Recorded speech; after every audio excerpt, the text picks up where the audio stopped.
Live. All right. We live, but are we good though? I'm I'm about to fixing to find find out in out. here just a second. I'm gonna get that off of here live. I'm gonna check this thing out too, my side too as well.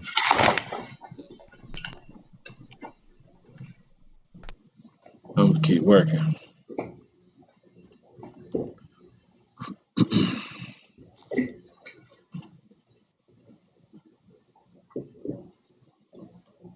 I don't hear echo. Yeah, no echo this time. Mm-mm-mm.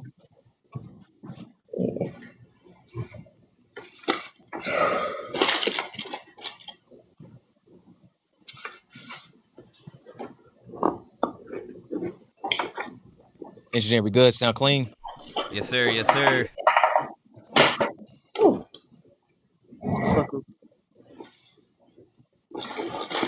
Hmm? Yeah, we're good to go, brother. Yeah, we good. Bet. Easy. All right, let's try this And again. we're What's live, going on with baby. y'all? How y'all doing?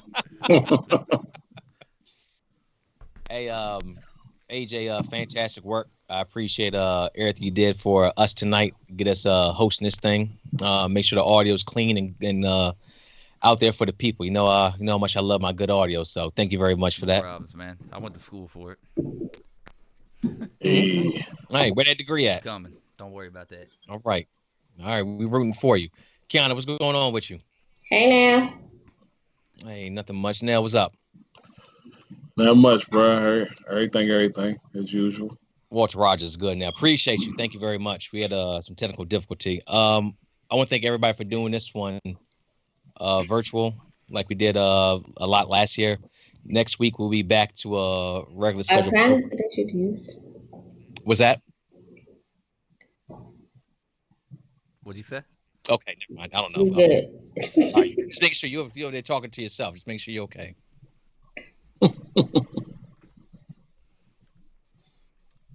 Okay. All right.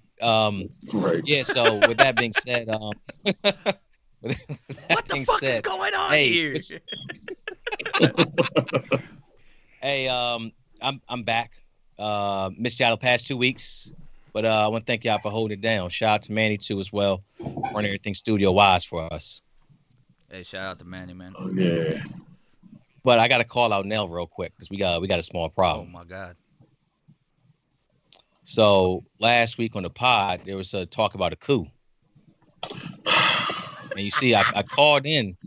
I called in and I wanted to actually, see what was going on, and then y'all hung up on me. I cut the line. My phone died. Now that I got you right here in front of me, I'm just asking the question: what was going on with that? Y'all was doing a My lot of ph- talking. my phone died. You know what? I could buy that excuse, but the pod studio has multiple chargers. You could easily plug it back in, but it's all good though. It's all good. I still got number love for you. So But it. A coup is like the definition goes either way. It could either be a violent overtaking or it can be a successful move, which mhm. allows another business move to come in. So we were just taking over for you temporarily. Hey, and y'all did an excellent job with that too as well. I You know, appreciate you. hey, I almost thought retiring is taking the full CEO role. Let y'all run the pod. It's a no for Yeah, me. because AJ, you know, he ain't want Skype in or so we had to do what we had to do. Hey, y'all did y'all thing. Everything else good? Been good. We had the past couple of weeks. Haven't seen y'all in a minute.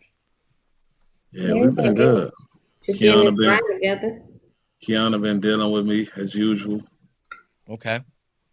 It's a husband and wife thing. You've been dealing with me too, because I know I've been dragging you out to the stores. Men don't like to go grocery shopping. And for my business, you got to do a lot of grocery shopping. And Hey, so he's been doing his diligence and being a good husband and a good support system, and he's been going with me. So I appreciate that. what's up with his business? I've seen your No pictures with problem. the strawberries. So What you got? Valentine's Day is coming up, and Hey. everybody knows chocolate covered strawberries is like a staple for Valentine's Day. Mm-hmm. So I launched that last Saturday or Friday night, maybe Saturday. And then I had another bright idea this week that my husband put into my mind. So Sunday, I'm dropping new boxes for Valentine's Day. It's only going to be a limited number of those boxes because they are more expensive. So those boxes will be strictly pre-order only. Yeah. Okay. I'll put me down for one, please. Wait, what? One what? One of those boxes. The bigger boxes? Yeah, let me get that. Let me get that off of you. Rick get in a lot of trouble, man. Yeah, he did. He needs a really big box. Hey, let me. Hey, I'm doing shipping too, so this one is a little bit different from my other ventures. Valentine's Day, requires a lot of people all over the world, especially with me being prize service. I got a lot of people who want to support all over, so I ventured this one into shipping. So my shipment orders are going to be going out a little bit earlier than my pickup and delivery orders. Those will be delivered on Friday evening. The shipments will probably go out Monday or Tuesday just to make sure it'll make it in time.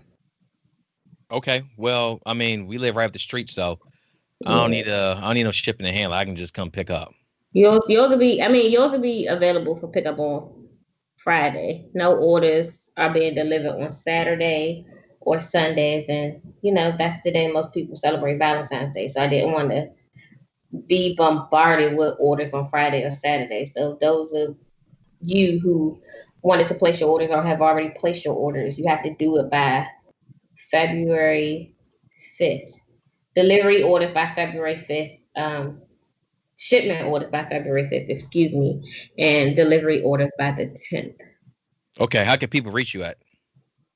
I have a Facebook, Fineo Catering, and my Instagram will be up soon. But for right now, I'm using my main page at, what is my page? Misunderstood Heart. Misunderstood Heart. Butterfly Inspired Life. Oh, see, I changed it. Butterfly Inspired Life. Just Okay. type it in the comments. Easy. We run from there. Hey, thank you very much for all you've done out here. I know I've seen the grind with you and Nell, just run the business from the moment I met y'all, a couple years back. So I like to see everything come full circle. So yeah. Shout out to both y'all. Appreciate it. Absolutely. Hey, let's move on with this thing though. Couple announcements for BNY, if I can take this time to do this. We're working on expanding ourselves too as well. Shout out to BNY Gaming, which will be online here pretty soon. AJ, thanks for your help for that too as well. Playing a bunch of old school game titles, mixed in with some, of course, some modern day games too as well. Hopefully next Saturday we'll be up and running. BNY Gaming. It'll be a collaboration of me, my two sons, Rick and Jet. We'll be playing games, Nintendo Switch, PlayStation, all sorts of things. I've introduced both of them to Tecmo Bowl this past week. They absolutely love it. And not only do they absolutely love it, they got a good grasp of it too as well. So since Super Bowl is going to be in a couple of weeks, we're going to have our own Super Bowl and Tecmo Bowl. It'll be them two, me versus computer, whoever comes on top of that, Super Bowl, and maybe like a little prize at the end, depending who gets there. If it's me, cash. If it's them, maybe I give them a popsicle. So we'll see how that works out. What if you lose to the computer? Hey, I don't even want to speak that to existence because that'd be a very sad day if I lose, in a national audience, me losing to the computer on Tecmo Bowl. That can't happen. The U.S. Olympic meme team, BNY Network. Shout out to Nate, helped create BNY. So me and Nate, we got to get back doing some work here pretty soon. A show that we ran about a year and a half ago, where we just analyze memes. I mean, you see all the memes popping off now with the I got you with the inauguration, Bernie Sanders and whatnot. So we take that, go a deep dive into it, next level, third level, fourth level, Inception type shit, and we actually decipher it all live. It won't be on the Spotify, Apple Pod, just for obvious reasons, but Twitch, Twitter, YouTube. You can find us there. And Steam, also Steam. We got to talk about that too as well. And actually two more announcements too as well. BNY Radio. I got AJ here to talk about BNY Radio. I'm gonna pass it off to him and let him talk his thing from there. Yeah, What yeah. you got? So BNY Radio, everybody checked in last night. Appreciate y'all. I seen all y'all on there. Every Thursday we run in BNY Radio. Pending obligations for work, but every week we giving $100 away to the number one person that gets the most the fire emojis. And if it's trash, if y'all tuned in last night, they were pretty ruthless last night. Shout out to my man Jason Harmon. He was on his game last night. So if it's trash, we cut the record off. But yeah, every week, send the music into my email. I'll put it in the comments. And we play music for a good 2 hours, all underground music. Please don't send me no copyrighted shit at first. I'm tired of catching the copyrights. But yeah, so BNY For real, Radio, please man, stop. every Thursday. Hey, just for the audio audience, what is your email address? My email address is disherstudios@gmail.com. That's DISHER studios@gmail.com. And that's live every Thursday too as well. Thursday. Hey, and the last announcement, Admissible Bias, brought to you by the BNY Network. Myself, my man Jair. We talk sports, music, entertainment. We analyze all things in sports worlds, as far as everything up to Sunday night for a Monday release. And then we also do an album review or a movie review on Thursday for a Friday morning release. So that's a schedule we're going to try to stick to. I'm speaking that one into existence so that we actually stick to that. And then hopefully we adhere to that schedule. So with that thing being said too as well, please, all of you out there, help us, because sometimes we get busy. So we got to work things around that. But we're pretty excited about that podcast. It's already existed before, but we're gonna make sure that we can give you a full 52-week, and just 2 podcasts a week too as well. There's over 100 podcasts a year that we're trying to give you. So I want to definitely give a shout out to Jair for that one, for helping create that vision. All right, that's it for announcements. Beautiful. Oh wait, I got one more. Go ahead. What you got? Super Bowl order starting. I'm gonna do it after Valentine's Day. So that Super Bowl is what day? Yeah, after Valentine's Day. When is the Super Bowl? It's the First first week of Sunday. February. First Sunday in February. Oh, I think Lord, it's like I'm the be 3rd or working. something like that. That's next week. Yeah, next week. No, not next 7th. week. It's the 7th. Yeah. Next Sunday is the 31st. Next Sunday. No, Is it? 2 Sundays. Next Sunday is the 31st. So I put my football orders menu up next week on BNY. Okay. Or, And they can reach you at the same address too as well, correct? yeah, and at finaocatering@gmail.com. Hey, too easy. Hey, y'all make that happen. FINAO catering@gmail.com. Beautiful. All right. So normally we have some memes here to pick to start off our podcast, but we had some technical difficulties, so we're going to skip that one. But we'll do just a quick recap for this quickly. The meme I was going to use is, we all seen the Bernie Sanders memes out there. The one I was going to use tonight was the one with him and Chris Tucker on the porch on Friday. Legendary. Hey, easily my favorite. Yeah. I know if y'all seen a couple of them. What was your favorite? I was just looking at him. Mine's got to be the one with the J. Cole album, 2014 Forest Hill Drive. I like that one too as well. Hey, that was shared to the group too. I think that was I think Rachel shared that one, or Lou, one of them. Nell, what you got? I like the one where he was in my basement. Hey, we gotta post that one to the group too as well. Yeah, post that one. Oh yeah. But nah, seriously though, did you see the ones where he was sitting on the field when the walkers were walking? of Star Wars? Nah, but I need to see that one now. Oh I man, missed that one. That's funny though. that was one of my favorites. Hey, I love to see it. All right, like I said, normally we'll have that shown, but little technical difficulty. It is what it is. So we'll press on from there. And All right, I'm so gonna apologize too, because with the technical difficulties, I haven't eaten yet, and y'all gonna see me eat. well, man. Hey, as long as it ain't Manny, you good to go. I hate you. All right, so we had an interesting week. We had a president. We had one president at the beginning of the week. We have another president now too as well. So now I want to take this time opening up with Kiana first, and I just want to look back at these past 4 years with 45, and think about what you think you would tell your grandkids about his time in office when that time comes. A legacy. You can look at legacy one or two ways, and how you feel is how you feel. I never put anybody in the box in this podcast. So, what do you think, Kiana? I'll go with you first. What do you think 45's lasting legacy is for personally and for the country too as well? Let me see. Personally,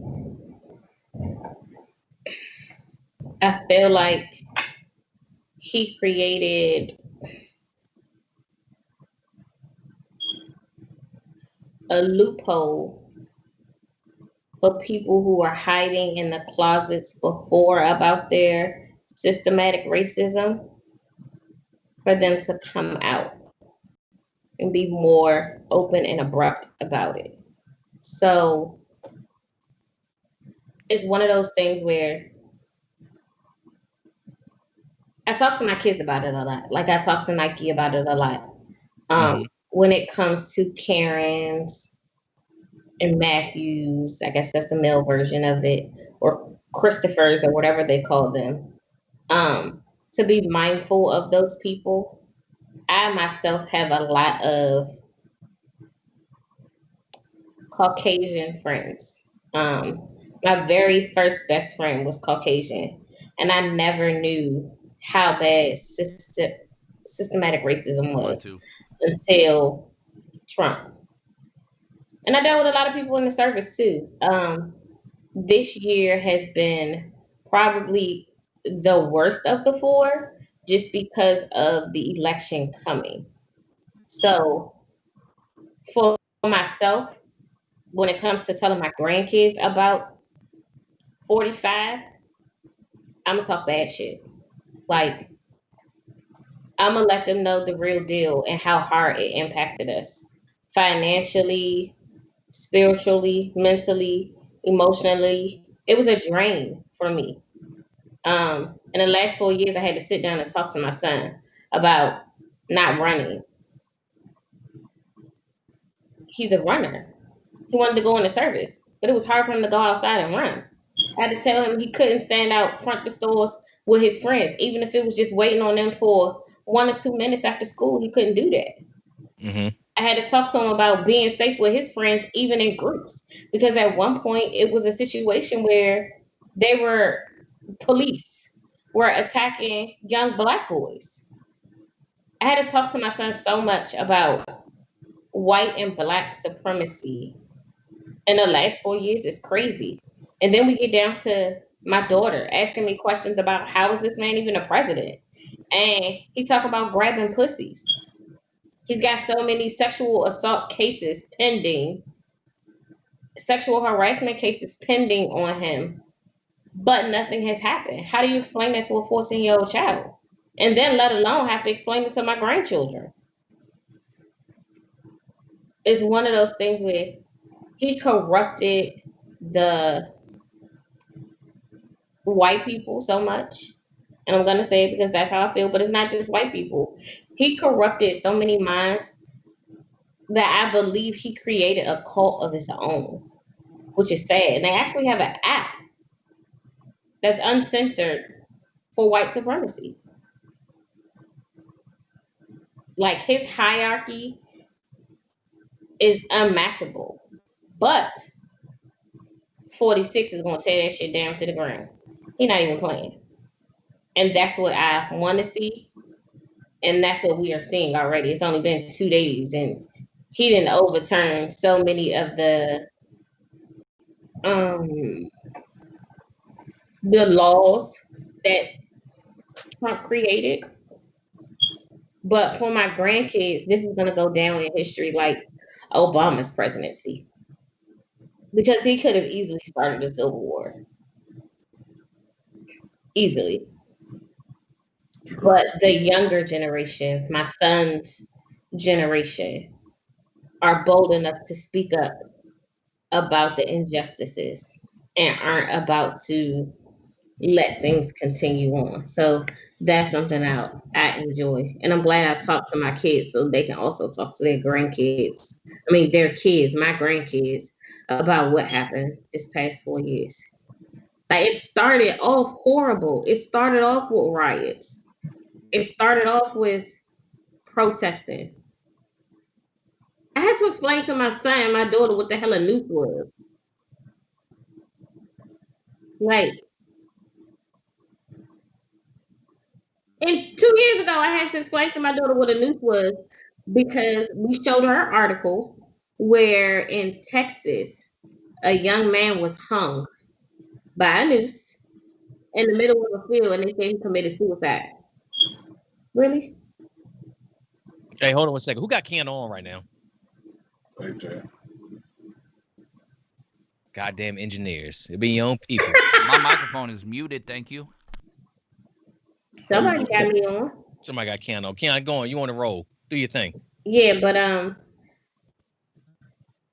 it's bad enough that we take them to African American museums, the Blacks and Wax Museum here in Baltimore, and they actually have to see what happened early on in the 1800s, 1700s, 1600s.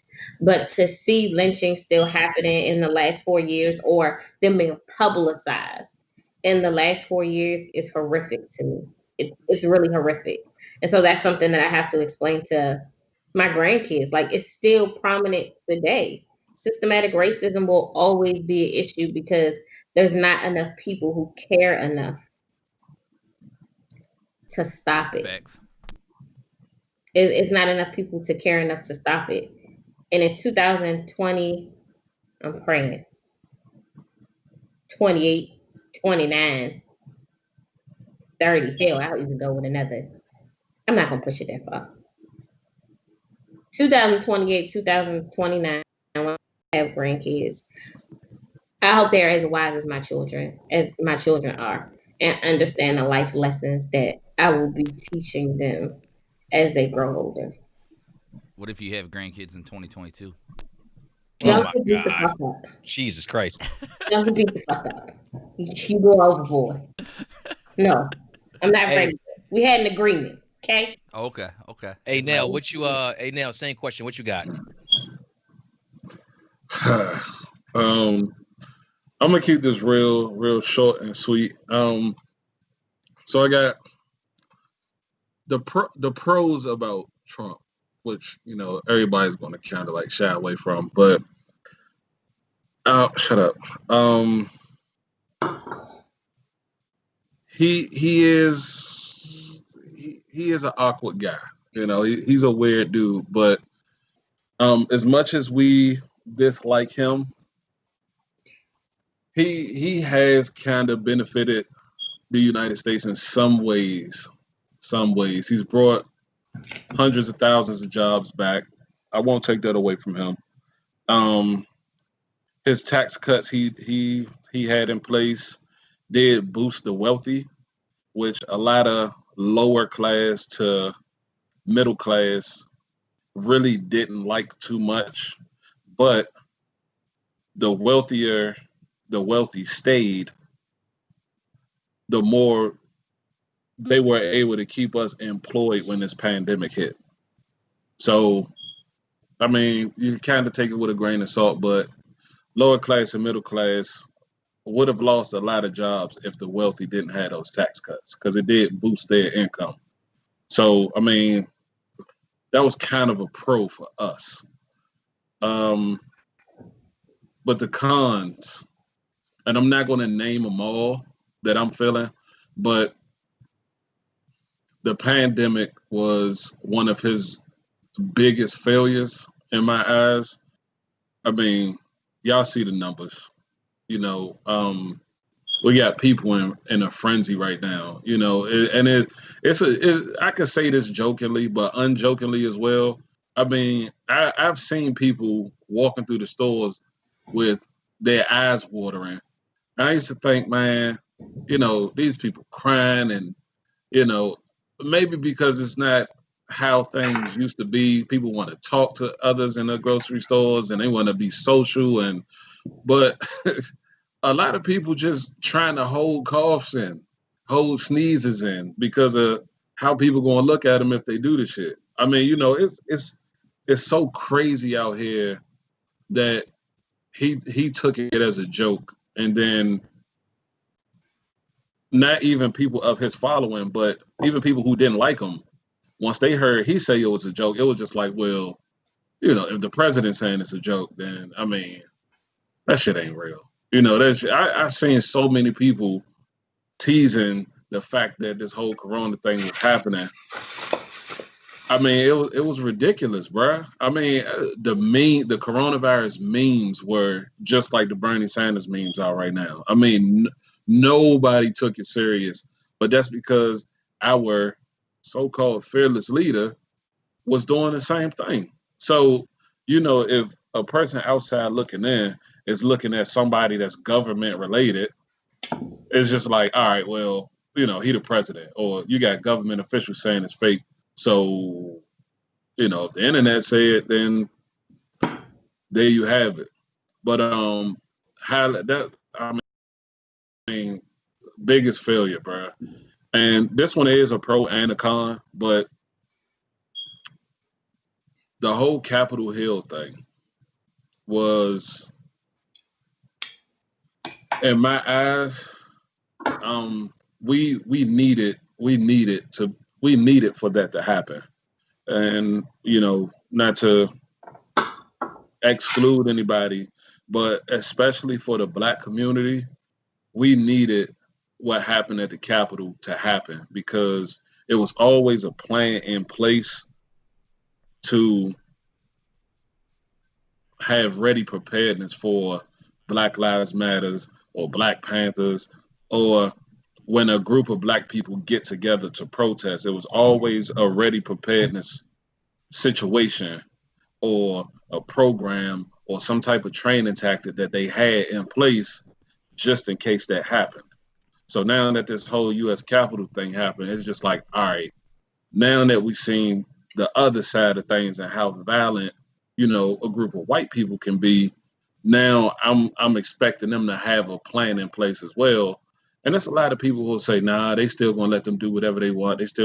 But the plan, you've seen the plan in place at the inauguration.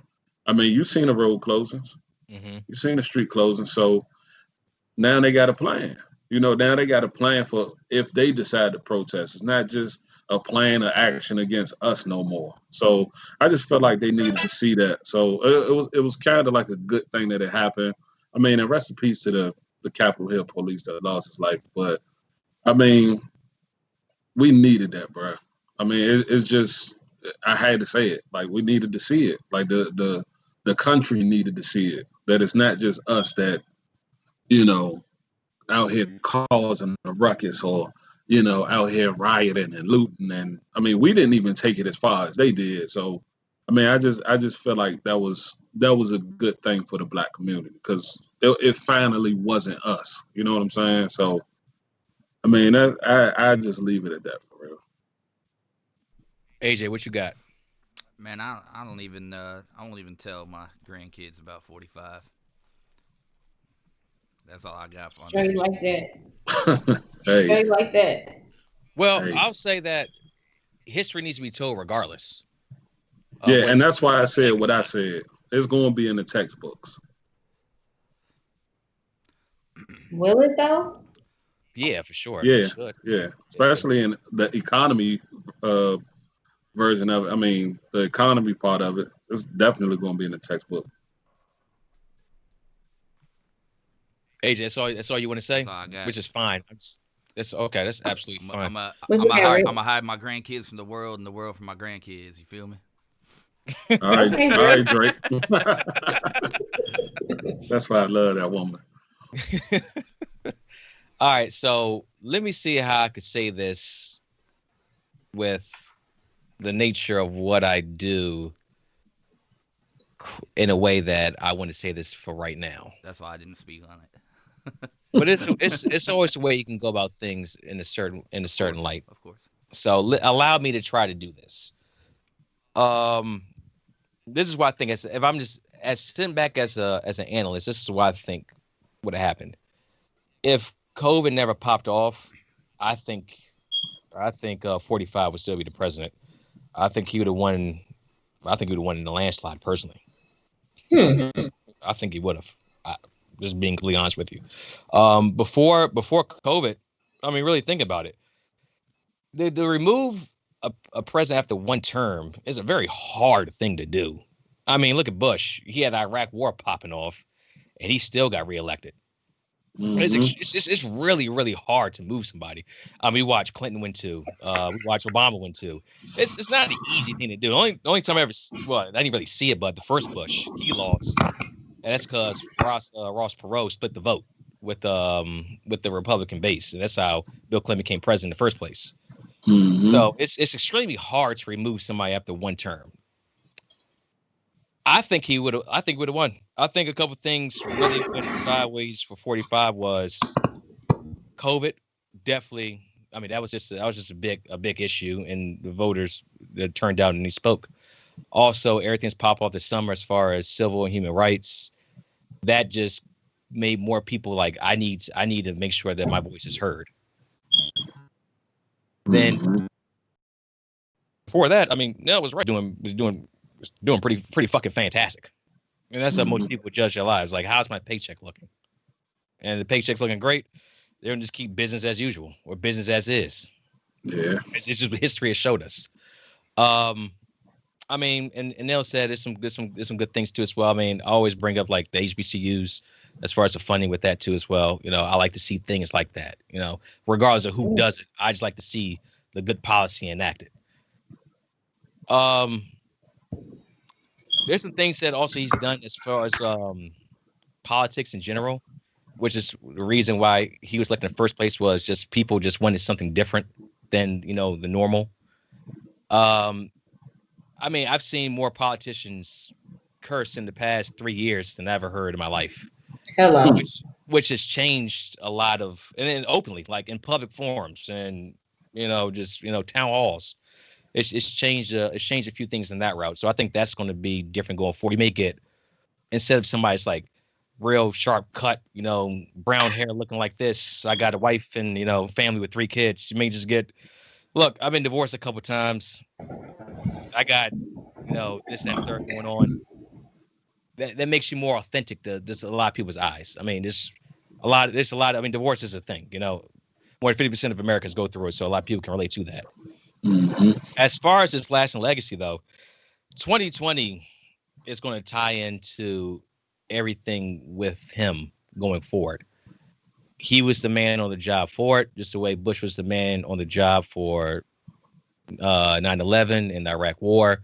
It's going to be forever tied to your legacy. So everything that popped off last year is intertwined with him.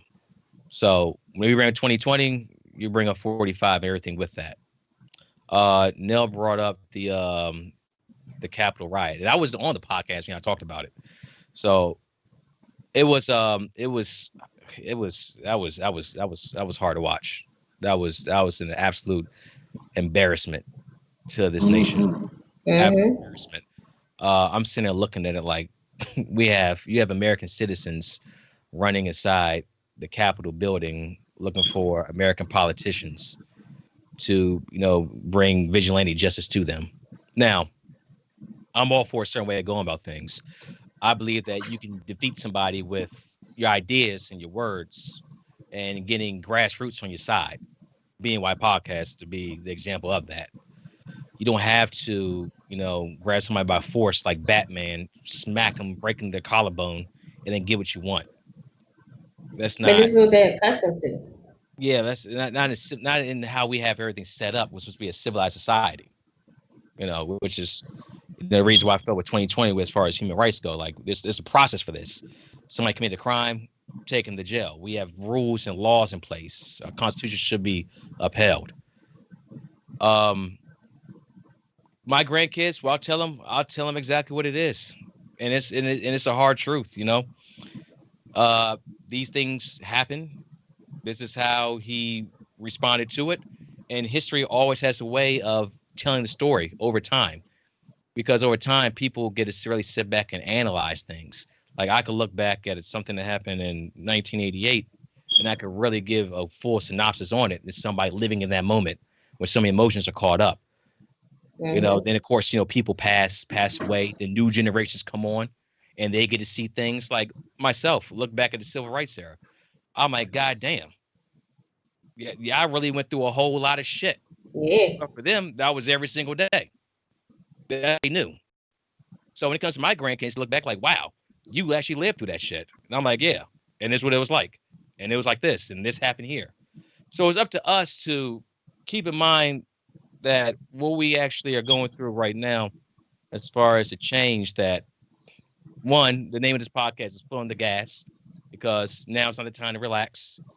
We did a lot of work went on last year, and we need to continue some of the good cinder blocks we laid down for the next generation. Amen. So I'm gonna close it right there. I'm not gonna preach on, because the next one's gonna be kind of relating to this.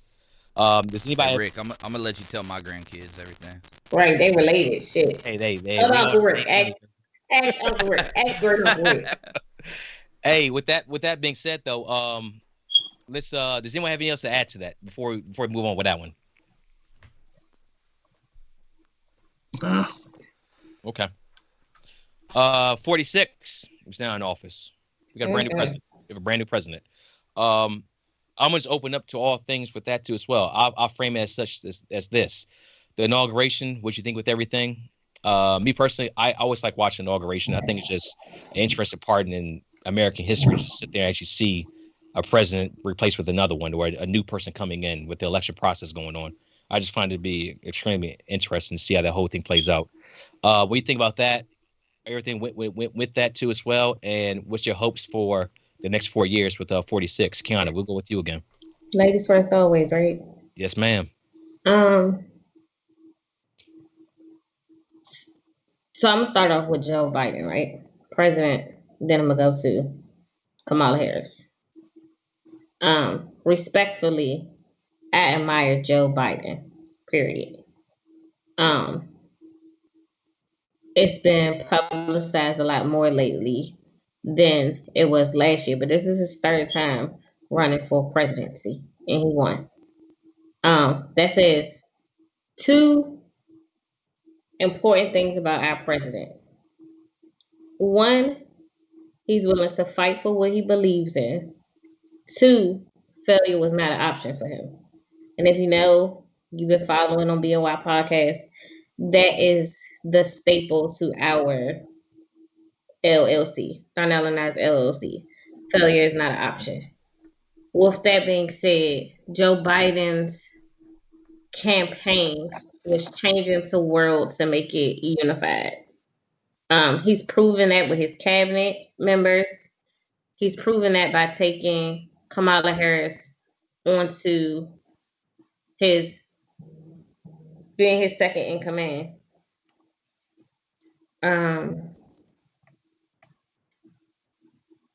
There's more to Joe Biden than just the outer surface of being the president. Him being a family man, him being from where he's from, literally just like where he's from in America to where he is now. It was a fight for him.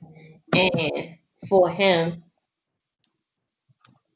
he wanted to continue to fight for justice, no matter what he had to do to get to it. Now, with him taking on his second in command, it's another thing that I found admirable about Joe Biden as a person, who he chose to run with knowing what the world was like.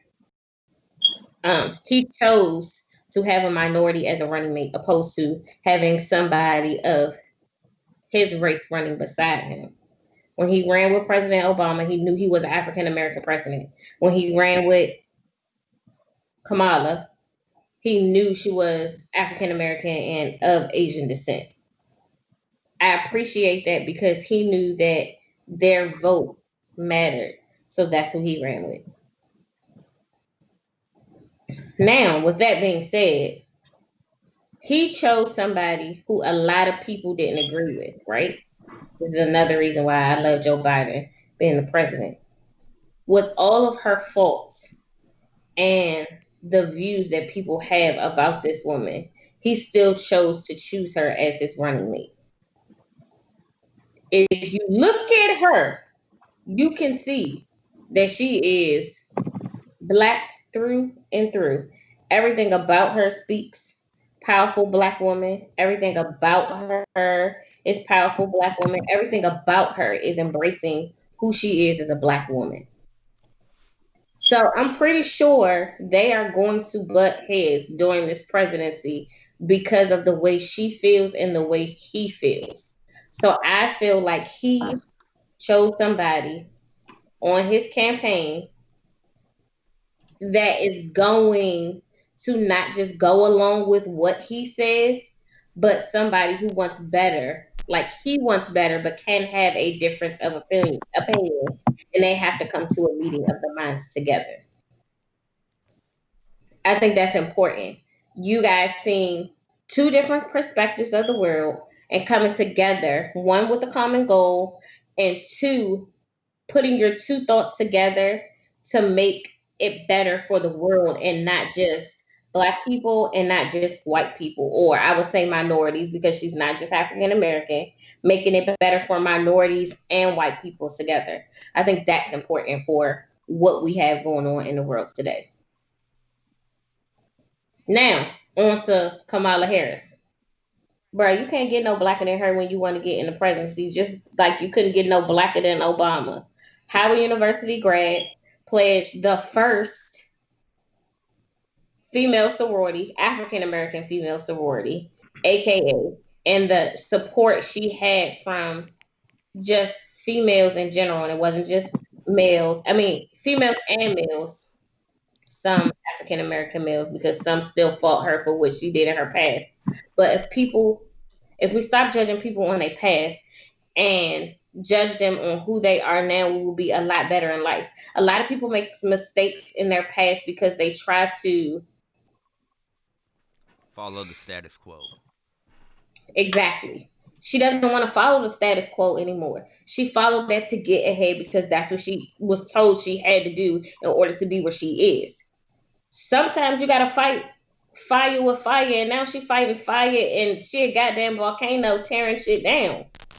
But she had to get to a certain point. She had to be a standard of what America thought she needed to get to where she is now. And a lot of people don't understand that about her. I'm not making excuses for her, but I understand the struggle that she had to go through as an African American woman to be able to be even considered to be a vice president. I appreciate the sacrifices she made, and I feel sorry for those people who she had to hurt and punish and publicly humiliate in her journey. But where she at now is the Kamala Harris that I like. It's a lot that she's, like I said, it's a lot that she's done in her past that she can't make up for because we can't change the past. All we can do is look towards a better future. If people stop looking at everybody, and it just doesn't go for presidencies or presidential candidates, this goes for everybody. If you stop judging people by the past and look at them for who they are now, a lot of people will be more accepted. And that's just not, that's everyday life. That's with our families. That's with our friends. So this presidential campaign, or these president and the vice president now, they're going to change the world. They're going to change the view of how people view each other. They're going to change the way that people love each other, because for this presidency, it has to come from a place of compassion. It has to be knowing how somebody else feels, or just taking the time back to say, damn, this is how they feel. So how can we help them and put them in a better situation? I mean, it's just gonna be time to see. In 2 days, he signed 2 executive orders already. His first day in presidency. 2. I want to see what he's gonna do in the next couple of years. Now, what you got? I like how the outcome. Well, I like the outcome. Joe Biden is clearly the perfect fit for the country. I mean, I have my pros and my cons about Biden too, but there's not many cons about him. I mean, Biden has his thing with women's personal space, and I mean, he old man. You know what I'm saying? He kind of frisky.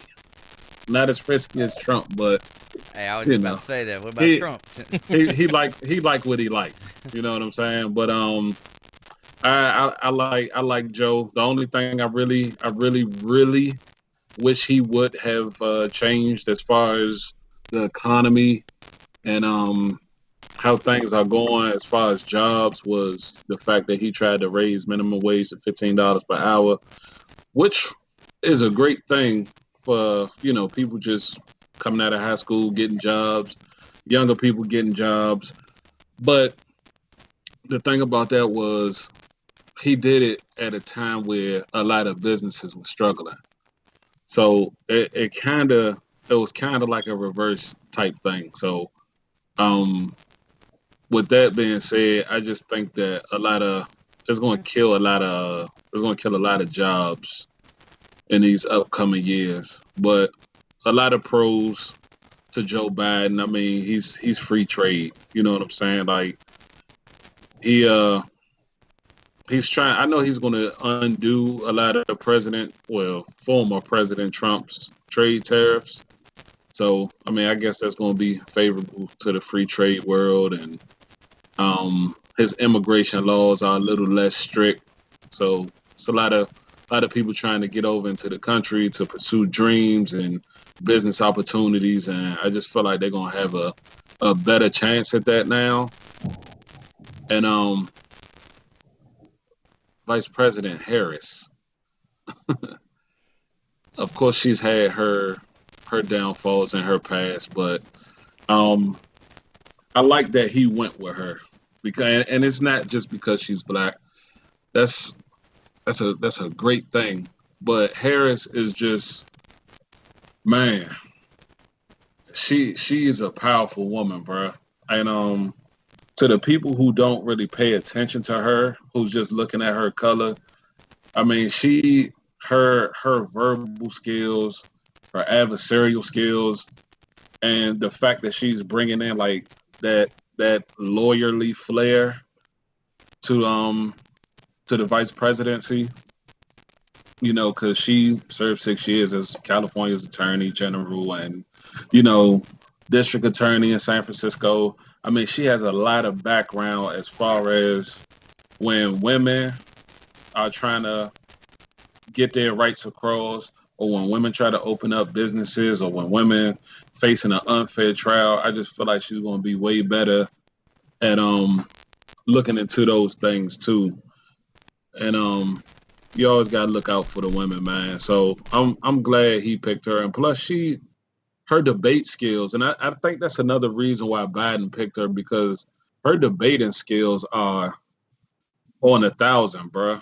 You know what I'm saying? Like, to anybody who saw what she did to Jeff Sessions in 2017 with the whole, what was she? I think she was questioning him on the Russian contacts.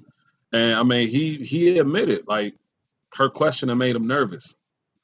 He didn't know how to answer the questions. I mean, she was just bringing it and bringing it and bringing it. So I feel like we finally got that strong backing to our president that we needed. You know what I'm saying? And I feel like she's going to do more for him and be a stronger vice president to him than he was for Obama.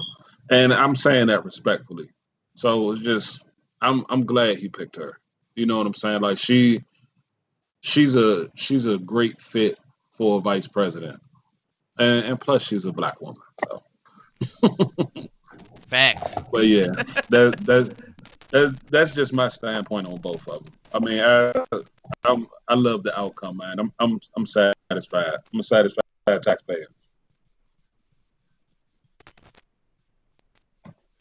Yes, sir. You forgot to turn your mic back on, Rick, but it's all good. Okay, I'm glad you said something. That could have been real bad, real quick. Uh, yeah, I'm actually I'm glad that Joe Biden won presidency, man. Um, I've claimed it in the past, and will still say it. The first time I voted for Trump, realized that I made a huge mistake. But Hmm. one thing that I did like about Trump, and I know we're past Trump, but one thing that I like about Trump that Biden is actually going to enforce is the offshoring penalty surtax. So he's trying to keep the jobs in America, and that's it basically says profits of any production by United States companies overseas for sales back to the United States, we're going to get 10% of that. So to see that not just he's making a change, but to see that the things that were working for us, it's something that people need to look at and realize, like, just because you're Republican or just because you're Democrat doesn't mean we can't work together. You know what I'm saying? And another thing I saw that he's doing, and I don't know if y'all looked into it, was Biden Care. So he's going back to expanding the Affordable Care Act, going back to basically saying that you can go to what is it? Back to any person that you want to get care from, you're allowed to do that now. I don't know if it's been signed in yet, but I know that's what he's doing. Y'all could look into it. It's called Biden Care. A couple other things, just for the people that haven't like actually researched, that I was looking at. He proposed increasing the corporate tax rate to 28% from 21%. I'm honestly not for sure how that'll affect us personally. I'm interested to see what's gonna happen with it. But even like some of the shit that he's doing for he's got like a $300 billion bill that's he's trying to push to do spending on research and development of technologies, pushing electric vehicles, which eventually we're gonna have to do. 5G cellular networks, staying current with our competitors overseas that are way ahead of our time. It's a lot of shit that I like that he's doing, man, and I just hope that people can see, like, just because he's Democratic, that it's not gonna affect us as much as we think it's going to. Kamala Harris, I haven't really done too much research about her until she started running for vice president. But damn, my phone going off. Ease with that phone. Yeah, I haven't really done too much research other than what I've talked to you guys about, of course. But just looking at some of the key issues that she's standing on, looking at it right now, actually. Top Democrats for the Medicare for All bill. So, I mean, she's pretty much backing a lot of what Biden is saying. But I do agree with what Kiana was saying, too. I don't think she's going to be scared to, if she doesn't agree with it, she's going to put her opinion in when it's needed. So, I don't know. I'm excited to see what they do within these next couple months and of course, the next 4 years. And just like Ricky said, statistically, they'll probably get voted back in. So, hopefully 8 years, we'll see what happens. So, real quick, I do want to talk on something real quick that Nell brought up too. The $15 minimum wage. I 1,000% do not agree with that, though. I don't know how y'all feel. We can talk about it later. I just wanted to throw that out there. No. Yeah, I agree. Yeah, I think that minimum wage is there for a reason. It's there for minimum skills, and Mm-hmm. if you want to go beyond that, there's more than just college out there too. Just so you guys know. Go ahead, Rick. Um, I would say something to that. If you live in the richest country in the world, and then you're getting like $9 an hour doing jobs that were considered essential to save your ass and mine, I think a pay raise is the least that could happen. Is I'm pretty, McDonald's really essential? I'm pretty sure the CEO would still be able to take his family on vacation for a month in Europe. But is McDonald's really essential? I'm gonna tell you It why was it's essential during the essential. pandemic. I'm gonna tell you why it's essential because there are workers like me who had to be at work at 6 o'clock in the morning. Most grocery stores, and it's in the beginning of the pandemic, right? I worked for the first 2 weeks. It was hard as hell. Right, right. Okay. My daycare was open the entire time because we have a lot of mission essential parents, Gotcha. right?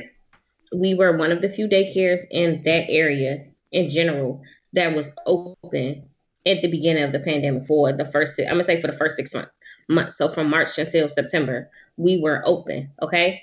A lot of those parents didn't have the time to go back and forth. And you got to think it's hard for them with the 1 and 2 kids, maybe babies, going back and forth into the grocery store. It's easier for them to pick up fast food. So maybe fast food wasn't essential to you, but you still have to get these Right. people Okay. fed All in right. certain situations. So what about this then, right? If I were president, this is what I would propose. Hmm. If we can charge 10% to these companies that are going overseas with these jobs, why can't we come up with some kind of bill where they have to pay a percentage if we're in a pandemic? They Well, have we to had pay hazard pay, but that wasn't always enacted by private companies. Right. I'm just saying, I'm pretty sure there's ways around raising the minimum wage. And real I quick, would. Joe Biden, where's my stimmy? That's the last one I got for that. We are the richest country though, but we are the most in debt country too. That's Maybe we true, should but file for we bankruptcy. both need both those. Yeah, we need both those things to kind of tie together. I mean, one day, just based on how economics go, it'll collapse as far as debt and inflation. But I mean, if you could pump $1 trillion into the stock market every single day, you can take care of my man. My man's up the street, working at Walmart during the pandemic. That's exactly how I feel. I mean, yeah. Uh-uh. I feel like Listen, you have corporate socialism, then you have rugged individualism for people at the ground I could level. even say this, Kiana. If they were deemed essential, then raise just those people's up to $15 an hour. If they were deemed essential, yeah. that's I could So agree. what he did was he did sign an executive Okay, order to pass federal minimum wage to federal employees minimum wage to $15 per gotcha. Okay, hour. Because although they are not um, in their normal working environment, they are still working, and a lot of them are making below I minimum got you. wage. Yeah, I'm gonna look into it more just to be sure. Um, Sound like a I'll, crazy I'm idiot. I'm not gonna be too long on this one because this just move things along. But this is what I will say. I want to talk some of the executive actions that 46 has taken. He halted funding for the construction of Trump's border wall. I'm just reading off of CNN right now. Mhm. Reversed 45's travel ban targeting largely Muslim countries. Imposed a mask mandate on federal property. Ramping up vaccination supplies and requiring international travelers to provide proof of a negative test prior to traveling to the U.S. So, I mean, he's getting off the ground running as far as working goes. Whether people agree with that or not. Um, Here's the thing: if 46 and the VP they can bring the country back to a state of normalcy from COVID, they'll win again, no problem. Yeah, Other things to look at too is what you said 8 years from now. If as the trend has been majority of our lives in the past 30 plus years, If 46 wins another term, and then the VP runs, I mean, you're looking at like look at Generation Z. I mean, they're overwhelming. Just according to the polls, I don't know if you looked at, but overwhelming progressive. So to see the VP become president one day in about 8 years is not a hard thing to imagine at all. Nah. If you just look at the polls, especially with a bunch of new voters, and I like Generation Z a lot. They're pretty in tune with what's going on. I'm seeing things in real time, the same way that we saw, growing up the Iraq War and how that and different things of the Bush administration shaped the way for 44 Obama to come online. So, and it's what I'll say with when any president takes over, whether you voted for him or not, or voted for her or not, um, just have faith as us as a civilization, and it's a tough job. It's a job I never will want. I have, if I was in my 70s, I'd rather be sitting somewhere on the porch with a bottle of brown and a cigar than watch my grandchildren, great grandchildren run around the yard. That's Mm. that's me personally. I'd rather be doing, not taking the True. most stressful job in the world. So with that being said, I mean, just give everybody a chance, whether you voted for the person or not. When certain things pop up you disagree with, then educationally, through diplomacy of spreading your ideas, argue why you or think why you think or explain why you think it's not right, or why you think it's wrong, or think why you think it's right. So there's ways to communicate with each other. Then we're not. This isn't grade school. This isn't middle school. We're adults here. We can talk about things respectfully. You know, human rights, of course, that's we draw a certain line at that. But you have difference between like marginal tax rate between 37% and 31%. I mean, whatever. We could talk about that one all day. But Mhm. just give everybody a chance, and just judge them on the job they do, whether D, R, blue, red. Just judge them on the job, and then when 4 years pop up, you can use your right as an American to either vote for them or vote against them. You have the choice to do that. So True. that's what I would say. So from here, just from the start of any presidency, just give them a chance. And if they do something you don't like and things go sideways, you have something to do with that too as well. You can go to the ballot box. You can grassroots organizations. There's so many things you can do. So, and if you like them, like her, keep it going. It's your vote. You vote how you want to. Uh, True. if it has no one else for that, I'm gonna move on from here. But All right, let's move on to number four, top number four. All right, we're gonna switch this up completely. All right, BNY versus internet. AJ, Yes, sir. can I ask you a question? Oh, here we go. All right. All right. This is more. This is really a yes or no. It's not a what if. It's just out of curiosity. If you had to play a game, or I'll get it more specific. If you had to win a game show to stay alive, which game show would you choose? Mm. Let me see here. If I had to, all right, so if I had to win a game show to stay alive, which game show would I choose?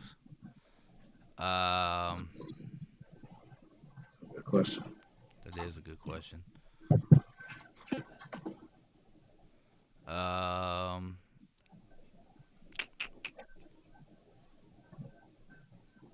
I would have to say,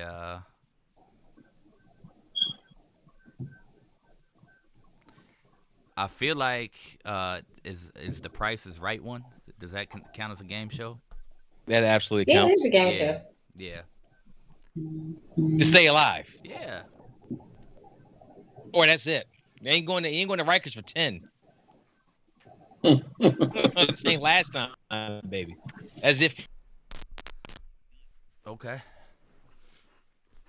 I'm, I'm, and I'm probably gonna stay alive at least for the hour and a half of the show.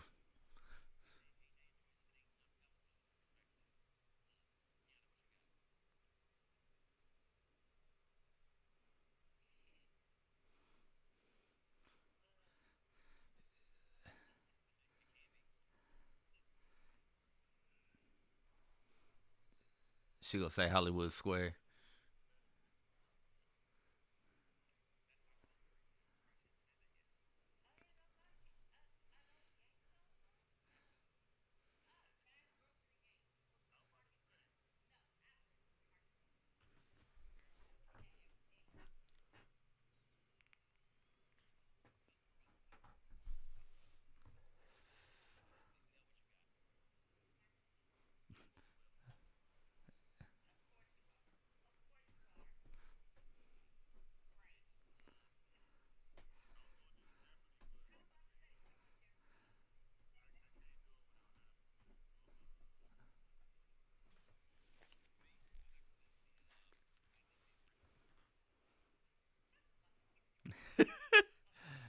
Just so he get closer to Trump.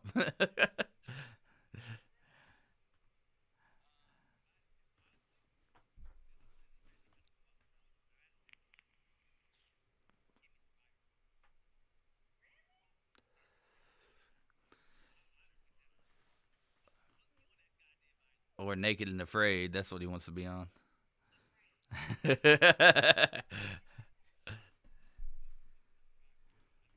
Hey, breaking news real quick. Does anybody know why Facebook just logged everybody out? Nah. Did you check on your phone? That's weird, man.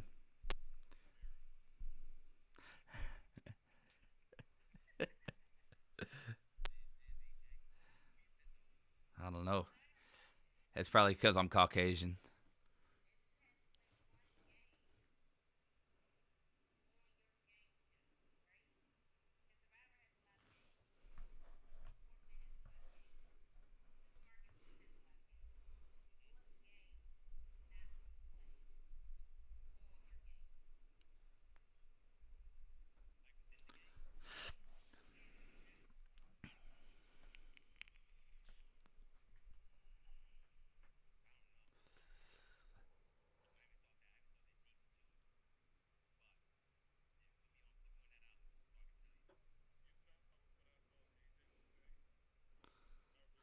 I'll say fear factor.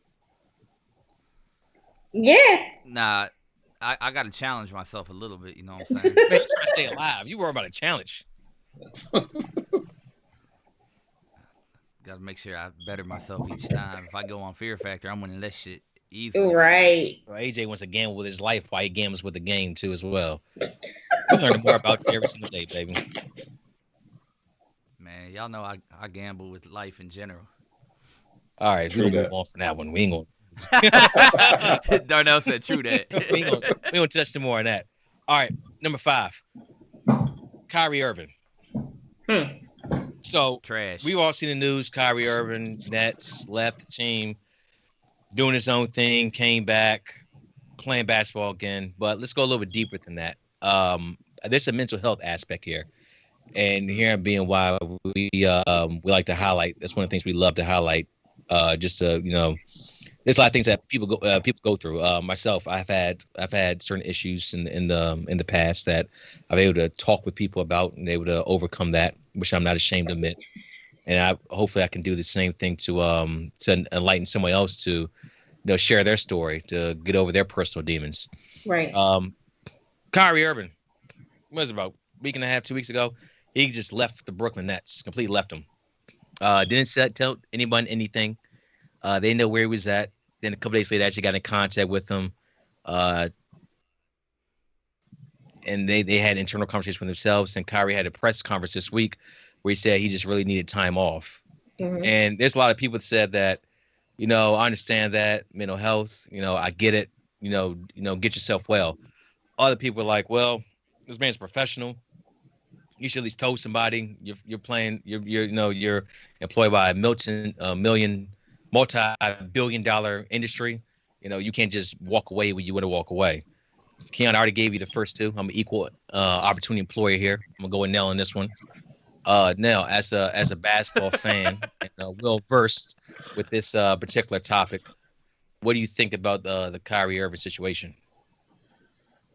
I mean, for real, I just feel for him, man. Obviously, he's going through something, and I was kind of leaning towards publicity stunt at first, but I mean, when you go back to his post game interview about Kobe and like how he just broke down, and then you got the Corona thing going on, having to wear a mask everywhere, making $400,000 a game and can't go out. I mean, it is a lot of stress and a lot, and the bad thing about it is people with very little to no money think that people with a lot of money are always supposed to be happy. And I guess that stereotype alone can drive somebody crazy. But I mean, the man was partying. He was around family. We always around family. It just doesn't matter to society because we're not rich, but we're always in the shed, unmasked. We're always around family at holiday occasions and Christmas, Thanksgiving, New Year's Eve. I mean, and it can't be frowned upon on our aspect because it's just we're just a couple lower to middle class civilians just having a good time. But when he does it, it's just like, oh man, we in a bubble. He can't do that. You know what I'm saying? Now everybody got to get tested. Now, I mean, but it's like that everywhere, bruh. We watch TV shows where, me and Kiana was looking at Law and Order SVU earlier today, and you got a whole set of people who shoot a fucking show every week or every month. You know what I'm saying? They got to get tested every time they go on that set. So it's just like, everybody is feeling that. Everybody has to go through the same thing. And for Kyrie Irving to go around his family and party without no mask on, it's just like we don't know if everybody got tested. And if they did, who would have believed him if he would have said it? And that's a lot of thing with black men too. I mean, it's just, we want to vent about things, and I'm not trying to like bring a certain situation up or, talk about my personal life or anybody else's personal life. It's just that a lot of black men feel like they can't talk to anybody because it's always a thing where, oh, I'm going through this, or any man for real, but especially the black population of men is just, yeah, man, this happened to me today. I don't know why. And then you'll have a person say, I'm not even going to be gender specific, but you'll have a person rebuttal with, man, people go through that every day. Or, nah, you should have seen what happened to me today. Or guess what happened to me today? You talking about you. And then that vent that you wanted to get out only lasted 3 seconds. So you've been bottling that shit up for months, and then you finally got to talk about it, and then it only lasted for 10 to 15 seconds because the person's reaction was like, oh, well, yeah, that shit is bad, but guess what happened to me? And then it's just the cycle starts back over. You know what I'm saying? You right back in that low place because you finally was about to get it out, and then the person didn't want to hear it. And black men got to deal with that shit on a daily basis because we're supposed to be the most dominant. We're supposed to be the man. We're supposed to be these kings, but we can't talk to nobody, bro. It gets to a point where we can't even talk to friends because it's just like they so close with our spouses or they so close with our other friends or family. It's like you don't want to even tell them because nobody's, bucket holds water these days. So, I mean, with Kyrie Irving, I just feel him, man. He was real close to Kobe. He want to be around his family. And, I mean, I feel like the man really just probably needed a day off. I mean, maybe a couple days, but, I mean, he took it to the extreme, but, man, people, we just need it. Men just need that shit. It don't matter who you are. You know what I'm saying? And it was a thing where me and a couple of guys at work was, and I can't remember the source he gave, but when Charles Barkley told a couple of other analysts that Kyrie Irving was the most miserable person he's ever seen, it was just like, Kyrie said, and I'm gonna fact check this. One of the guys at my job told me that Kyrie came back and was telling everybody, or he told somebody that he don't feel like he's getting respected in the NBA because of the trades that they made or the times that they traded him, and they're always putting him second to a superstar in the league. And it's just like he don't want to be another Chris Paul. And he said it respectfully, but he said he don't want to be another Chris Paul. He don't want to be in the league for 10 to 20 years and end up having to retire without a ring. You know what I'm saying? Like, he want to run his show. He wants to be on his team. You know what I'm saying? He don't want them to trade up and leave him on a team where you got 3 or 4 superstars on the fucking team. You know what I'm saying? Like, he want to run a team. You know what I'm saying? So, and I get him. I get that. But if you want to run a just team, to close you out, have to be a team leader, though. That was not very leader-like. Go ahead, though. I'm sorry. I didn't mean to cut you off. Was he the leader? He's one of them. Is this your leader? Yeah, but whose team? What team did he ever lead where it was just him? The Cavaliers before LeBron and after. I mean, with this generation, I mean, you always going to draft a LeBron or a Kyrie, or I mean, it's one of them things where everybody is balling now. 10 years ago, if you seen the Knicks and the Nets playing, bro, you wouldn't even watch that game. Well, I guess Kyrie should Final have score been 77-82. Right, but now, shit, you like, oh shit, the Knicks and the Nuggets playing, you know, and you gonna sit there and watch every quarter of the game. Like, it's ballers coming out of college now. You know what I'm saying? So, was he really just, you know, the best one on the team since he came in the league? Kyrie Irving is the best point guard in the league right now. You know what? And I'm gonna end mine with that and give it to you. I'm just saying. Hey, AJ, before you go, can I say something real quick? Just for Nell's point. Kyrie Irving said he had a lot of family and personal stuff going on. He kind of just wanted to leave it at that. Paraphrasing him, he also says what Nell says was talked about here too as well, as far as reaching out.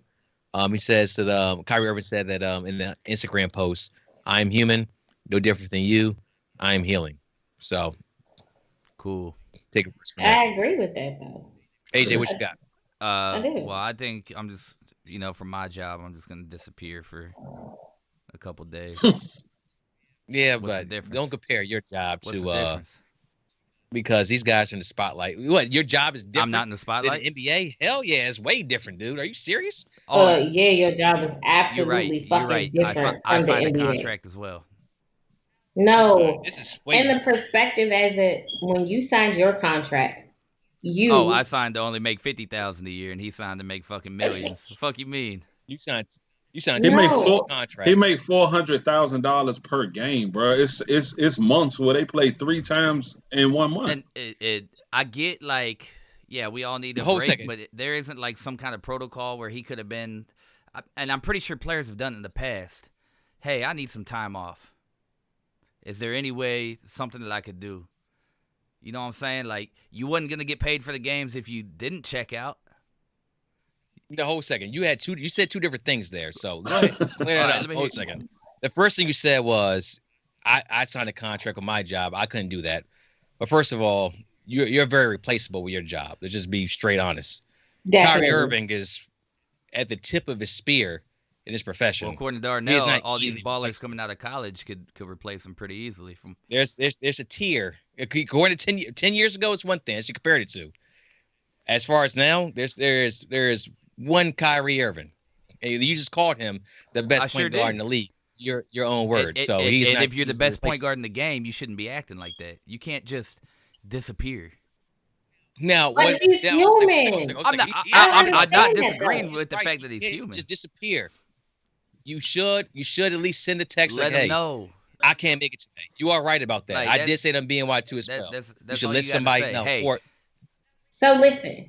We don't know if you're suicidal or not. We don't know if we need to intervene. No, it's not about him being suicidal. So at some point in everybody's life, they want to be completely in the dark. And I'm going to say completely in the dark because that's what butterfly life is, right? You have to, in order for you to be at peace, eventually everybody has to isolate themselves and be alone. For him being alone in that moment was being with his family. He's been in this bubble for the past couple of months. Mm-hmm. And he's been in COVID. He couldn't contact, aside from doing what we doing now, Skype and Zoom, he couldn't really talk to his family. He couldn't embrace his family. He couldn't see his family. So when I say he needs to go in the dark, he needs to be with his family. That happens. He went through losing somebody he was close to in the beginning of the year. He couldn't really deal with that because he had to go back into playing the games. Then after that, he got into COVID. We hit COVID. So in order to play the game, he was going in a bubble. I don't know why it's not human like for him to want to be in total solitude with his family for a couple days. Guess what? The people who were close to him knew exactly where he was at. That's why it wasn't a search party out for him for real. His mama knew and his family knew where he was at because it was important at the time. The Brooklyn Nets and my bad. It was important at the time for him to be with his family. No, nothing you're saying, Kiana, is wrong at all. AJ, how many times have you wanted to just escape and couldn't? How many times I put in a leave chit. I put in a leave chit. Took my time off. Yeah, but have you ever been denied for your leave chit and felt like shit? Not one time in my United States Navy career have I ever been denied for a leave chit. Well, that's completely anecdotal. That's completely anecdotal. I'm gonna tell you, and I have. And that feels like shit. I'm sorry to hear that. It feels like shit to be denied to go see your family. So if he had to take a couple of days, even after they denied his ass, go the fuck do it. I did it. I ain't even gonna lie. They put my ass on AWOL and everything. You know what? At the end of the day, I didn't give a fuck because at that time, family was more important than everything I had fucking going on. See, you've never been denied going on leave because you needed that time. He's been denied for the past couple of months. So put yourself in his position. Even if something was going on in your family, something important was going on in your family, and they denied you leave, would you leave without telling somebody? I would let them know, hey, you denied this, but I'm still going. I'm going to holler at you. That's it. That's all I got to say. After that, y'all can call me as much as you want. I'm not going to pick up my phone. Off the radar. You know what I'm saying? I probably would have. And that's it. I probably would have left my phone at the crib. So when y'all try to find my location, because I know people be doing that shit, you're not going to find it. But I still would have been like, y'all denied me. It's okay because I'm going to do what I do anyways. So how do we know that's not what happened? How do we know that's not something that they putting out there for the world? Because they put it out there that they didn't know where he was. Exactly. But you just said if you told them that you were leaving, you told them you had to leave, right? You would cut off your GPS and everything. And the only people who would know where you were the people who you were in front of. The difference is he didn't even tell them he was leaving. That's the difference. He did not tell them he was leaving. He just disappeared. Yeah, he just went MIA. That's the difference. You can't just – when you make that kind of money and you have that kind of contract, like – this man, even though he's back now, shouldn't have even been able to play off the rip. He wasn't. He went to quarantine. Okay, 2 weeks of quarantine, but so you're telling me quarantine is the punishment? Well, he lost game checks. Do you think this would have happened if there was no COVID? Do you think he would have just went off the grid like that if there was no COVID? The motherfucker thinks the world's flat. Hell yeah. The fuck? Yes. Like honestly, I don't know, but that don't count. I don't know. He wouldn't have did it if it wasn't COVID. Right. I just don't think he would have. I don't think he would have, but I can't say for a fact, yes. Right. The man got drafted 10 years ago, and it's the first time he went MIA. Well, maybe he should have been drafted 10 years earlier then, so he could have played on his own team and ran his own team. He should have been born 10 years earlier. Thanks, Mom. Look, Thanks, Dad. The thing about Kyrie is that Kyrie, he's his own. He's just. I know. We always say you're your own man, but he truly just does almost like Dennis Rodman. Like Dennis Rodman did what the fuck Dennis Rodman wanted to do. But they still knew where he was. And Dennis Rodman disappeared too as well. Went to Vegas with Carmen. Exactly. But he told them before he left. But the thing is that the very least thing I ask is that I have no problem with anyone taking time off. I just want to make sure that you're well and enough. And it's Carmen Electra. Fuck. You wouldn't go? Was that? Come on. Oh yeah, he man. was having Dennis Rodman was having time of his life out there. But He Kyrie, was. it was more personal. Dennis just wanted to go party. But that's Kyrie what I'm was more saying. It what was Keanu was talking personal for about. him. He just needed that time. Everybody needs personal But time. maybe for Dennis, that personal time was partying, spending time with Carmen Electra. I mean, mental Yeah. health is your own mental health is your own mental Yeah. health. So, Right. I ain't mad at either one of them. The only thing for Kyrie, I wish is that at least let us know. That way, like I said, that you have the ability to sustain life. Like nothing detrimental is happening to the point that you actually may need some serious help. You want time Again, off? I get that. the At least let people us who know. needed That's to all I ask. know mattered. The people who needed to know where he was at, they knew. Just the league didn't know.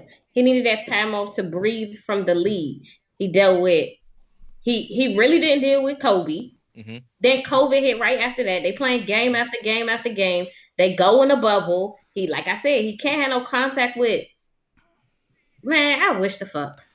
You No, know, everything's saying is right. Keep going, please. yeah, like no, like that shit is hard. Let me tell you Life is something. hard. Being in a bubble is like being fucking deployed. You can't talk to nobody. You can't see nobody. And when you get a fucking break, you just need a break. Even Mhm. coming back from deployment, you need a breather to take a break from what you just experienced and to readapt to living life with your family. That shit is hard. Maybe you should have claimed PTSD then. I don't know. Stop. Look, the thing is that I'm I not. do have PTSD Not you. though. I'm Why not. you bullshitting I'm not out? saying you. I'm saying him. If that's something he's going through, maybe he should claim it. That was a serious statement. That wasn't me joking. Like No, but maybe it is a little bit of PTSD that's because what I'm listen, saying.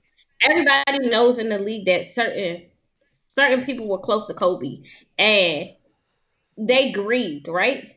But that grieving period for him stopped when he had to practice at the games and knew that Kobe wasn't going to be nowhere in attendance.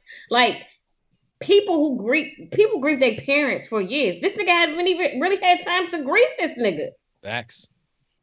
This is facts. This is all And true. then he's put on show in games. He's supposed to act like everything is okay. Meanwhile, he only talking to his mom or his girl or his sister or his cousin about how he's feeling, and the league isn't paying him any attention on how he doesn't feel validated in the league. Well, that's a bad. First of all, I don't know what Brooklyn's doing behind the scenes with them, but hopefully there's people about this in every organization. You have a lot of player development people that have these roles that should have eyes on the situations like this. That should be talking to Kyrie and different players every single day of like their mental well-being and their states and all that.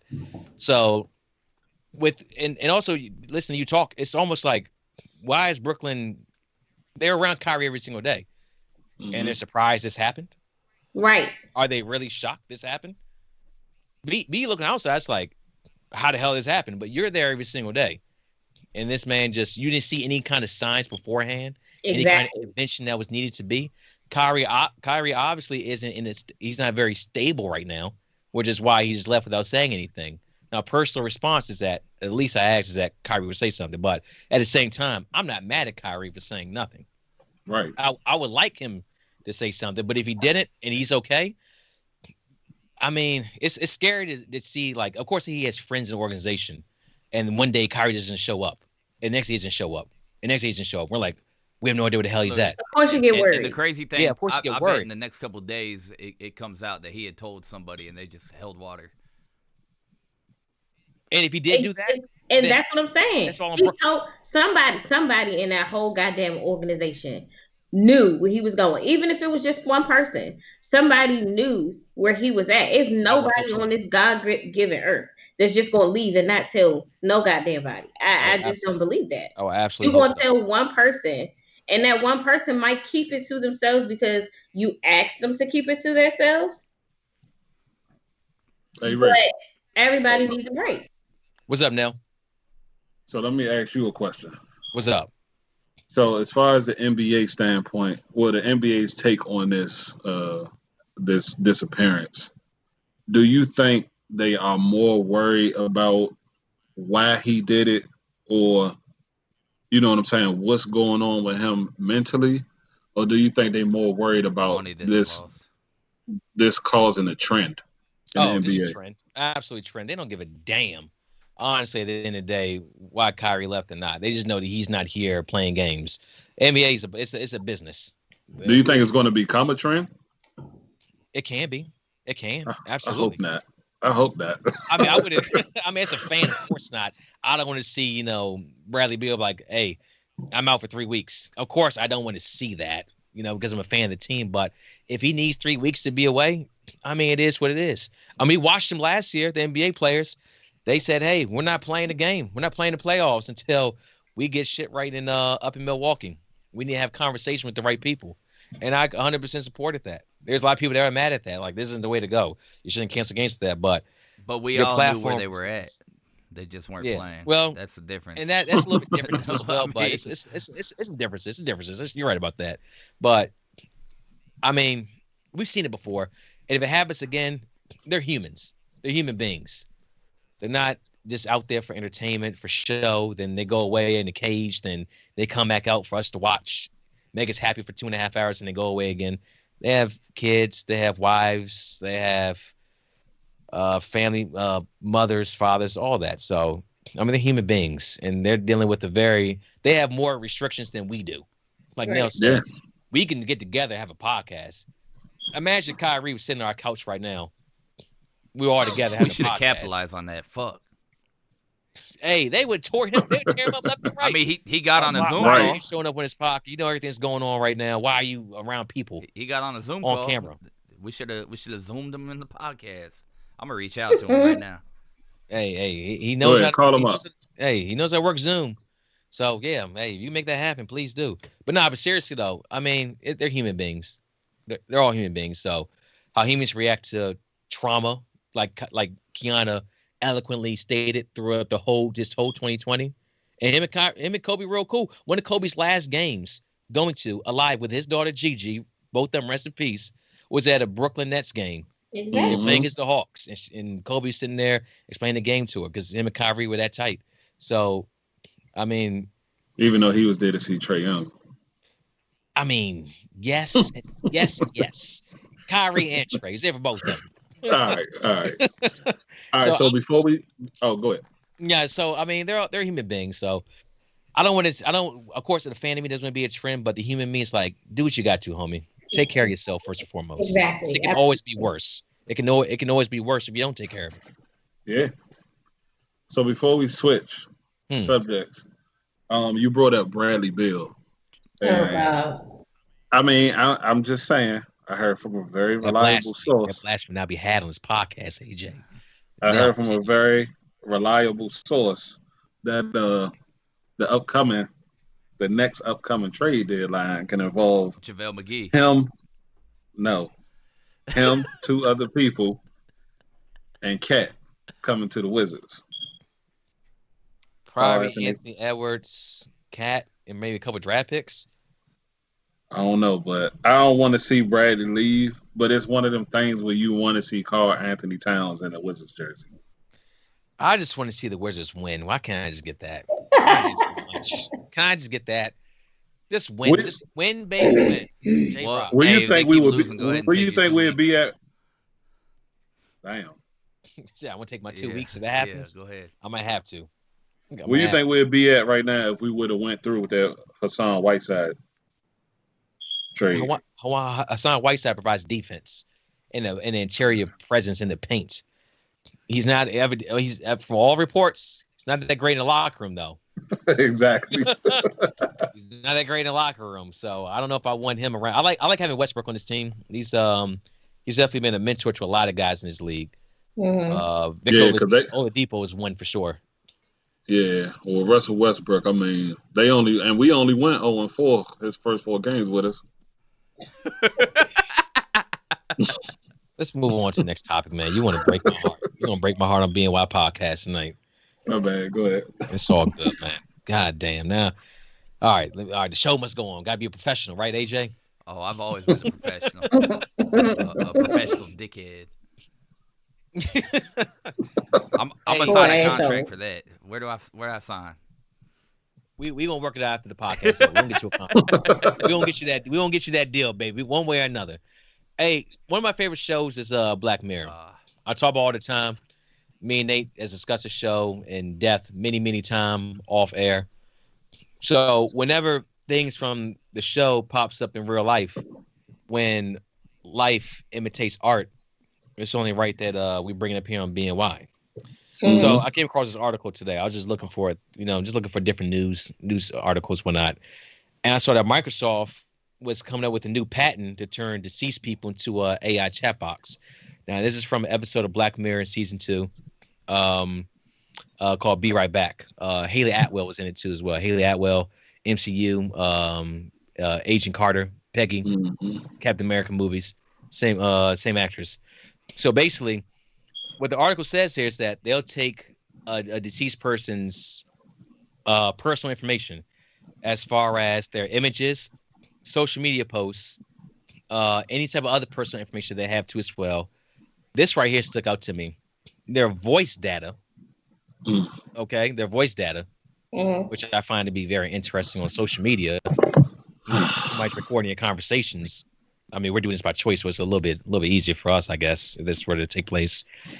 They'll take all that and they'll put that into pretty much an AI, and they'll be able to recreate you, essentially, your talk pattern, your speech pattern, your text pattern, and then they'll use it as a tool for when you pass on that other people that are interested in it, they can still communicate with your likeness, your persona of sorts. Now, there's a couple of things that you can take away from this, and I posed this question to BNY Podcast fan group on Facebook. Could this be a mental health tool to be able to help people with your passing? Or is it just a huge intrusion on more ways to collect your metadata while you're alive? AJ. No, go ahead, Darnell. You want to go first? Go ahead. I was going with the white man this time. Already been I've been rocking out my people this whole entire podcast. Always switch it up. Nah, that's cool, man. But I am your people. He passed off. We are all one. Ebony and I. We're actually related. Yeah, what you Adam got? And Steve. What you now, what you think about this? I was.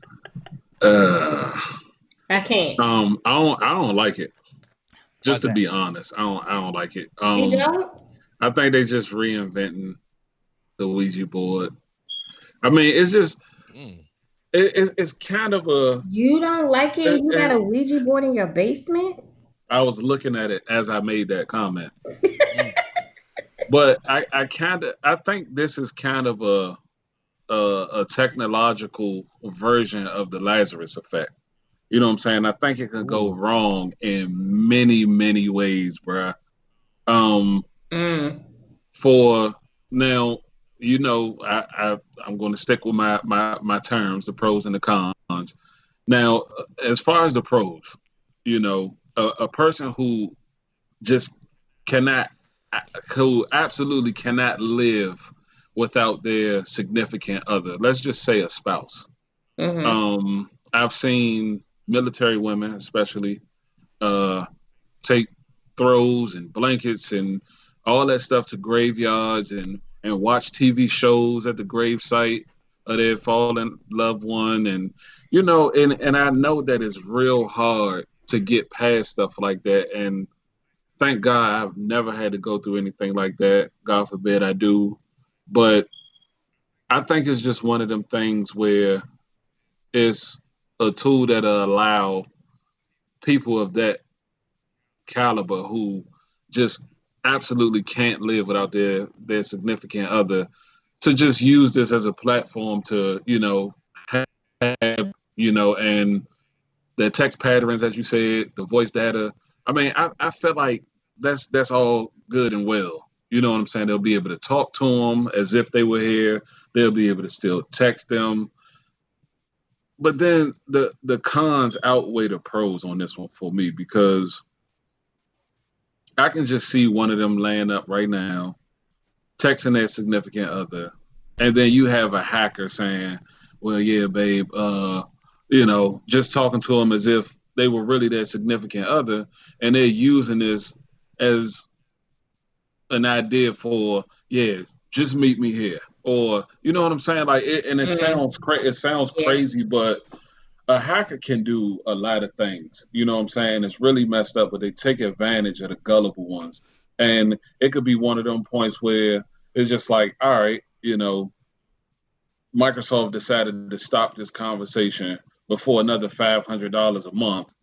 you'll have unlimited voice data. You'll have unlimited texting capabilities. And as a grieving spouse, you're gonna pay that. You know That's what I'm true. saying? You gonna pay it. And another way, it could be a little girl who lost their parents, and you might have somebody from the dark web tap into their phone, and just because it's a 8 or 9 year old, it's just like, you know what? Well, you can actually see me because it's a feature that they just updated, and if you come to this spot, this is where I am. So I don't know, man. I'm going to have to see a lot more from this and see Hmm. what's like the safety features and what they got in tune with it, because I mean right now and I know it's probably just an idea at the moment, but man, I just don't like it, man. I mean that's just my stance on it. So the same reason that you say you wouldn't like it, I would. Wait, not the not the technical part. Like I wouldn't want the hackers or the scammers or none of that. Trying to text But 9-year-old girls. right, Okay. I don't want none of that. But I'm like, hold I on, would hold like it to up. talk to my grandmother. Like I would want the opportunity for my kids to see, like if possible, like one of those virtual things that they had, like a Tupac or something like that.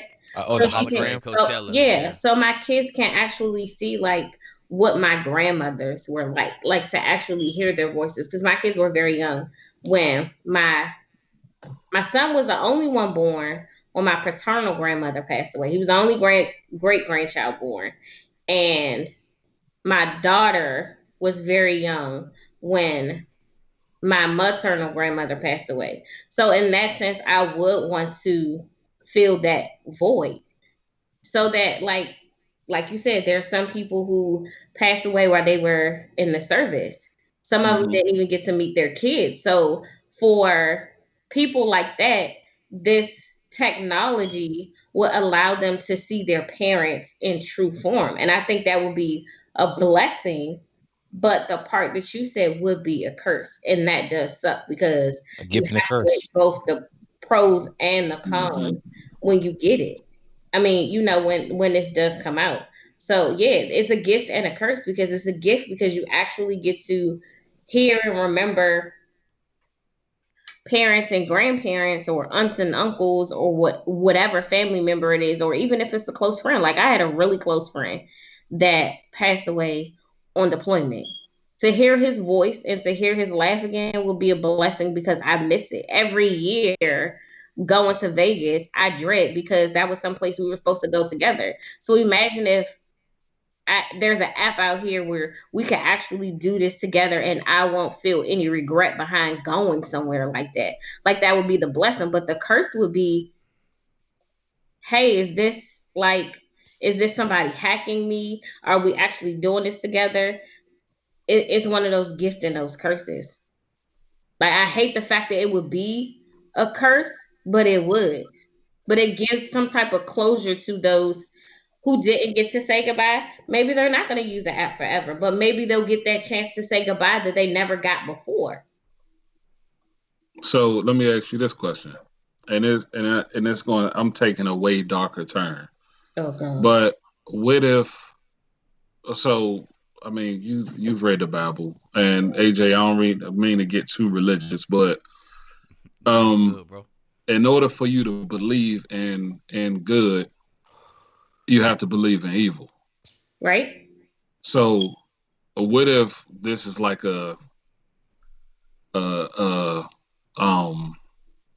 I want to say just what if this is a way of the government testing, tapping into another world? I mean, and you can't rule that out because of what we have been seeing since we've been born. I mean, You right? GPS has been around since way before any of us was born. It's just new to us. But what if they found a way to tap into, you know, the other world, another dimension, and we are really talking to our deceased ones, and you know, when we can't talk to them, or when we finally decide to move on after this software has been updated hundreds of times, What if it come a time where you decide to move on and they find a way through this whole little portal that they about to create? You know what I'm saying? Like it's just I don't know, man. I just feel like I'll be this ain't. honest with you. With my grandparents, I wouldn't mind. I probably wouldn't mind with Hernandez neither because he was fun to be around. Like I wouldn't mind. I would want to see, like, they say when you pass on, you become a new creature, right? No more sickness, no more illness, no more none of that. So for some people, it will be the curse because of the type of lifestyle that they live. But think about the people who follow the word of God and who followed it to the T, and when they come back, they don't have sickness. They don't have, you know what I'm saying? You don't see them as that person that they were like right before they passed away. You see them as they were when they were healthy in human form. Like that will be the blessing in that. So there's a blessing and a curse, even in what you just said. Yeah, but you are a God-fearing woman. You are very religious, and you Yeah. know damn well that nobody from heaven is being involved in this witchcraft. God not allowing it. So whoever come through that goddamn And portal then is in that not case, going to be. I don't want no parts of the portal. But I'm just saying, hypothetically, it would be amazing to see my grandmother again. They say if you had an hour from somebody, to be with somebody in heaven for just 1 hour, who would it be? Right? Uh-huh. So in that hour, like just for that hour in my dreams or whatever, I would be with my grandmother. I would be with my granny. Just so I can see, just so I can touch her face. I could talk to her. I could put my head on her lap like I used to, and then I'd be done with it. Like I seriously would. I wouldn't even open the app no more. I wouldn't. I mean, if it's an app, I wouldn't open it. I would delete it. I would uninstall it. I would do all of the above. Only if it was heaven sent for 1 hour. For 1 hour. Well, you would AJ, just have to watch it. I mean, I'm gonna pass it to AJ, but I'm gonna just end off with this. Everybody who comes into that whole little platform or software or whatever, I mean, all of them are not going to be good spirits. I mean, Nah, I the believe the that. the devil's biggest trick was convincing the world that he didn't exist. So Yeah. it's in the details. Austin, Damn, straight government. All right, I got two different takes on it. First one for anybody watching the podcast right now or listening. If y'all have never ever read terms and agreements on any app you've ever used, now would be the time to start. All right. don't just press accept. Yeah, don't read them bitches. All right. But it's also a documentary on Netflix. one thing I would think would be cool is if it was almost like a tape recorder or something. Instead of new conversations, it was like something that happened in the past, and Right. and it just brought it back. Now I get it, like we have video and shit like that, but if they could do something like they did at if they did like Coachella, I feel like that would be cool, like that would be worth it. But if you're trying to bring up new conversations, like my man BG said in the comments, it'd be nothing but a lie, giving people fake coping mechanisms, which would not fix depression. It's basically Siri disguised as a loved one. Hey, I agree. Hey, Marcus Winners, what's good with you, baby? So yeah, at the end of the day, it's a no for me, and that's all I got on that one. A strong no. It's a hard no. You want to know what's interesting? I don't think I've told y'all this before, but there's actually there's a few comments here too as well. Marcus said, "Y'all speaking tonight." Marcus says, "I want to see my father again, but I want to see him where he is, not here." All love with that one too as well. Before you go into your thing, real quick, Ricky, I want to add something now that it just popped up. Someone did. Go ahead. I just got a text message from a viewer, right? They asked this, and I'll ask this to you guys. What is wait? Are they still with us? They're still with us right now. Yes. Oh, okay. Yeah. I didn't download the app yet. Oh, okay. But nah, Yeah, this person asked, what would be the difference between this this app and someone that can supposedly talk to spirits? Nothing. Well, host now there'd be Nell had his theory out there, but let's put Nell's theory to the side for a second. Real quick, ask your Ouija board. Ask them what they think. No, don't touch your fucking Ouija board. We ain't doing that. Don't touch that Ouija board. Hey, Spring. You touch that Ouija board, you gonna go live with AJ all the way to fucking Virginia. Touch that Ouija board. We leave the Ouija board for the B-sides. We leave that for the B-sides. On the bright side, I'm moving to DC soon, Nell, so you're good. He gonna Oh yeah, that's I'm right. going back to DC. That's how he gonna be wherever the fuck you at, cause he damn sure ain't gonna be in that basement with that Ouija board. Fuck that. Hey, let me answer this man's question. The difference is that it depends really what you believe. As far as a seance, you can be inviting certain things into your house. Through an app, you're inviting maybe different agencies into your house. So, I mean, the devil's in the details. You tell me who the devil is. I couldn't tell you that one for yourself. I don't know parts of it. Either way. So this is my thing too as well. That's what I want to say. So I've always thought about, we talked this podcast begin with legacy. And I've always thought, like, what would be my legacy if something were to happen tomorrow? What do I have as far as me to let the people know that I existed? And that's really one of the reasons why I wanted BNY Podcast to be a thing. Because one day I'm not going to be here. You know, hopefully of old age, around 130, 140, something like that. I'll take that. Yeah, something like that. I even take 150. Y'all giving it out, I'll take it.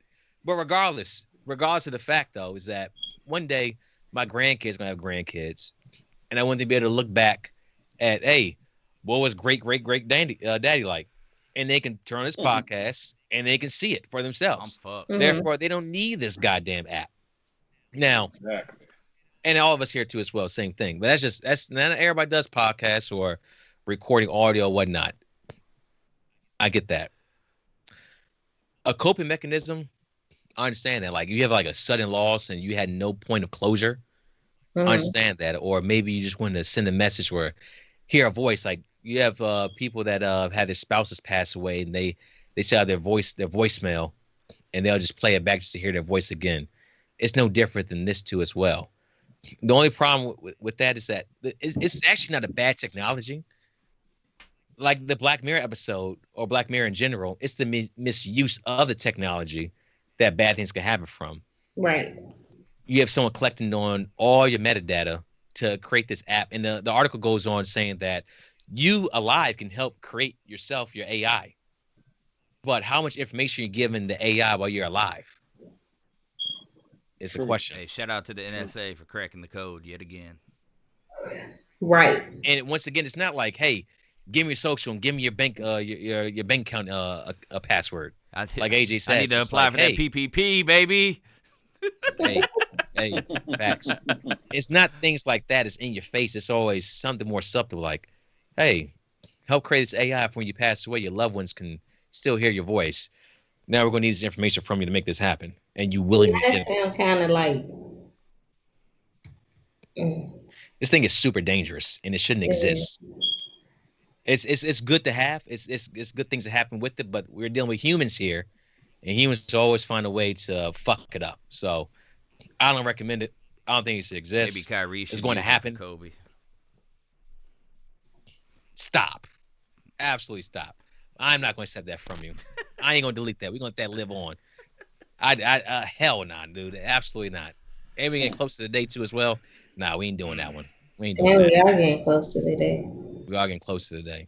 Yeah, man. See, I told you AJ didn't have the drink to be reckless. Yeah, it could have got a whole lot worse. So that was bad. That was bad right there. Oh, that was real bad.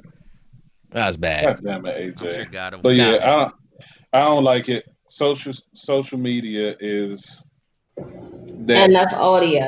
It's our social media, and what we did for the world should be our digital footprint. Our only digital footprint. I got And I got a think theory. that's fine too. I got a theory. What's up? What Uh-oh. what if we didn't know this, right? So you guys said that GPS was used way before, and it just new to us because we're just now using it, right? What if camcorders have always had something that has sent the videos that we take to an agency, and they're able to use that? That's crazy. Is that why we all have chips in our phones now so they can Possibly. electronically monitor us? Possibly. That's crazy. That's why you got a chip in you right now. Just like I do. All military. No. When they was giving them shots out before deployment, I ain't getting not near one. You only got one shot, and they still let you go. I want to say I literally only got one, and that was it. And I went on 4 fucking It's deployments. probably the one got with the they put the nanobites bubble inside on you. our arm. I forgot which one it was, but that bubble. What? What's the one you? The smallpox? Smallpox. That's what it was. That's the only one I got. Yeah. That's That all was it it. I took. was gonna say That was I it. know all three. I know That was the all three of us got RFID. the scar from that. Yeah. Hey, Kiana giving off her own Wi-Fi at this point. IP address and all. Right. Hey, they're gonna hack into you later. That's what they doing on our phones. That's why they want to know where our location's at. Give you codes like the Winter Soldier. Fuck that. Hey, let's move on from there. All right, so Google versus Australia. Now, I brought this up because I thought it was kind of interesting to what we do here as well, as far as being a media source. And they don't start that shit. Yeah, I'm watching them, but you started first, You Kiana. did start it first. No, Darnell started it first. I saw Darnell a few minutes ago too, as well. We won't get through this thing. Let me read this article for some background. So Google has threatened to shut down this search engine in Australia if the government there passes a new law to force big tech companies to pay local news producers for their use of their content. The proposed Australian legislation, known as the News Media Bargaining Code, is the first of its kind in the world and is being seen as a test case of the power governments have to regulate big tech firms. If the code were to become law in its current form, we'll have no real choice but to stop making Google search available in Australia, a managing director in Google for Australia said. Managing director of Google in Australia said. Facebook said it will allow its Australian users to remain on its platform, but if the proposed laws pass, it would no longer provide news. So basically, under the law, Google and Facebook will be forced to pay news publishers for their content and agree on a fair price, or the matter be settled by an independent arbitration body that would decide on the amount. So basically, any story that you push out there, as far as there's a lot of things with this too as well, but you break a story, you have to be essentially compensated for it for Facebook and Google to actually run with it. It allows a certain level of checks and balances too. I'm not sure exactly how this will work as far as the transfer of a 24-hour news cycle, how fast news will actually get to you. But let me just ask a question to AJ. I'm finally gonna start with you first. You ain't gonna deny me no more. God damn it. How would you feel about this law being into effect here in the USA? As far as you think it's right that you should get paid for breaking news stories, or you just feel like you're just doing your due diligence as a journalist? Well, if that's the case, Facebook need to go ahead and pay me for that news on them logging us all off. By the way, that is a true thing. I've done my research, and it really happened, for the record. Really? Yeah, it really happened, yeah. After I got logged out, new Facebook, who this? Somebody said that somebody hacked it and posted a bunch of Asian porn. I mean, it's going all over. It's blowing up on Facebook right now. But, yeah, why not? I don't see a problem with it. Give me my 5%. Where my royalties at? What do you think, Kiana, Nell? I don't know, man. I mean, I just feel like, I mean, I really haven't read too much of this on this, but I mean, I know, what was it, back in 2010, I know Google, like, pulled their search engine from, or the searching capabilities from China. And I mean, they're doing pretty well without it. I mean, it's still Bing out there, it's still Yahoo, it's still other search engines. I mean, Google, I don't know if they would be hurting themselves, but I'm pretty sure they make up like 95% of the search engine share in Australia or something like that. But it's just like the rest of the world. So I feel like if they pull their search engine capabilities from Australia, I mean, there's still a US version of Google that they would be able to use. Now, it might limit their localized searches, but they still will be able to search. So, I mean, I don't know what the benefit is. Like, I don't know what their end game is with this. What would be the difference between me selling a news story or getting paid for a news story from Google or, you know, wherever, as it would be for me to sell a story to like TMZ or something like that? Or the shade room, Yeah, right? what's the difference? I don't think it's no different. They just want to be compensated for them getting it. It's no difference, honestly. And like I said, it's a way. What do they say here? And as I said, it's something else going on here. Governments versus big technology, Twitter, Facebook, Google, and how to actually regulate them from having more power than the government themselves. And this is a part of the tool right here to actually, like I said, that checks and balances. Now, this is my story. Me and Ronell, YTG, and this is something small, but you can take it how you want to. We created a Lil Wayne bracket about 2 years ago. Mm-hmm. Blew up on Facebook. 2.5 million organic. It did excellent numbers. But the thing with that, now this isn't a Google Facebook thing, but Dat Piff picked it up. They actually copied the bracket and put it on their own Twitter page as it was their own. There's a couple other hip hop sites that actually took the bracket and put it on their own page. Well, the only reason we had credit for it because the YTG logo was on there. But we didn't get compensated for any of that traffic they got to their page for what we did. Let's sue. Nah. What's that? Let's sue them. Well, so you have other things too as well. Like even if you go at a smaller scale, like look at memes. Like who actually makes who's the originator of the meme? Let's say they have their actual logo on there. No idea. So if you take it, put on your own page, and if you do take and put on your own page, all that traffic is coming to your page from that meme that someone has created. You're getting all the money from that, but if someone has created it, why shouldn't they get a cut for it? And that could be very, very difficult to actually keep up with. So I kind of see, and things that as far as news cycle, I understand both sides. Like Google doesn't want to slow down, the news cycle, and of course they don't want to pay at all. They don't want to pay for anything. They just want to take shit and share it and be the search engine and collect the metadata.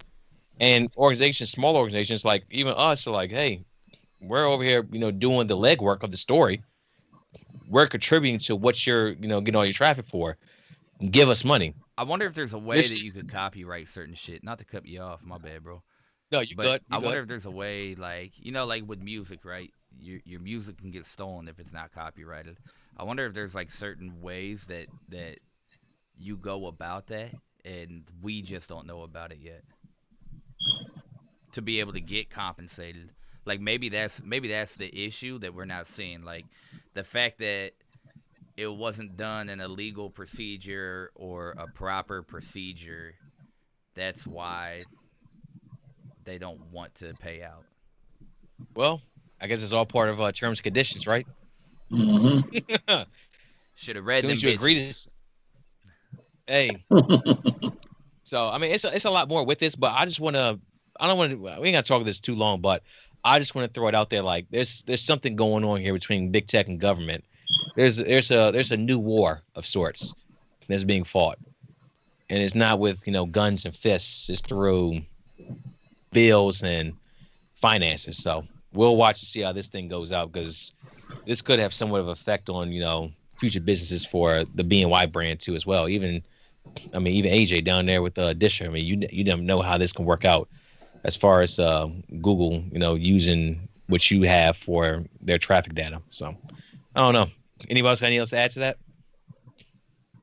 No. I feel like it would just help. I mean, it might help them out. It might help Australia out with the other news outlets. I mean, newspapers.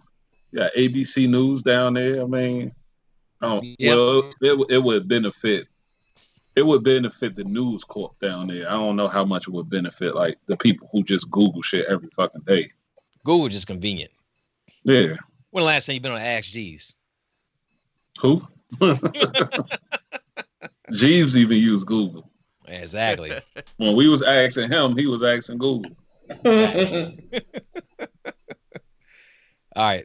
Let's move on this day in Black history. So it's been it's the first one reading of the year. And Kiana, actually, I wouldn't normally if you're in the studio, I have you read this one too as well. But I didn't share this article with you. I'm just going to read it. January 22nd, 2009. Susan Rice confirmed as U.S. ambassador to the United Nations. Now, the reason why I bring this up to is well, Kiana, with your everything talk about the Madam Vice President, she was also on the short list too for being one of the vice presidents. Yeah, I remember. With for 46. So I thought that was actually kind of interesting. So today, 2009, Susan Elizabeth Rice was confirmed by the United States Senate as the first African American woman to serve in the capacity of U.S. ambassador to the United Nations in the administration of President Barack Obama. She was later selected as the United States National Security Advisor for 44. Before that, she worked in the Bill Clinton administration from 95-97 as special assistant to the president and senior director for African Affairs at the National Security Council. She also worked from 93-95 at the National Security Council staff as a director for international organizations and peacekeeping. So her record and resume is extensive. And like I said, she was on a short list for VP. She has the credentials to back that up too as well. And of course, she's not that old either. She was born in 64. She still has a lot of life and a lot of things to do from here. And also born in Washington D.C. So that's always a plus when you have Okay, I like natives. Yeah, absolutely. Where'd she go to school at? New College. Yep, Oxford. That Rhodes Scholar. So extremely smart individual. Got a degree. I got a doctorate in international relations in 1990. So, I mean, that's work. That's absolute work. What was she? 26 when she got it? Yeah, 1964. Yeah, 26. Black Amazing. excellence. Absolutely amazing. And so imagine when she was 20. What'd you say? 26. She was 26, but she was 22. She graduated from Stanford with a BA in history. So now she was born in what year? 64.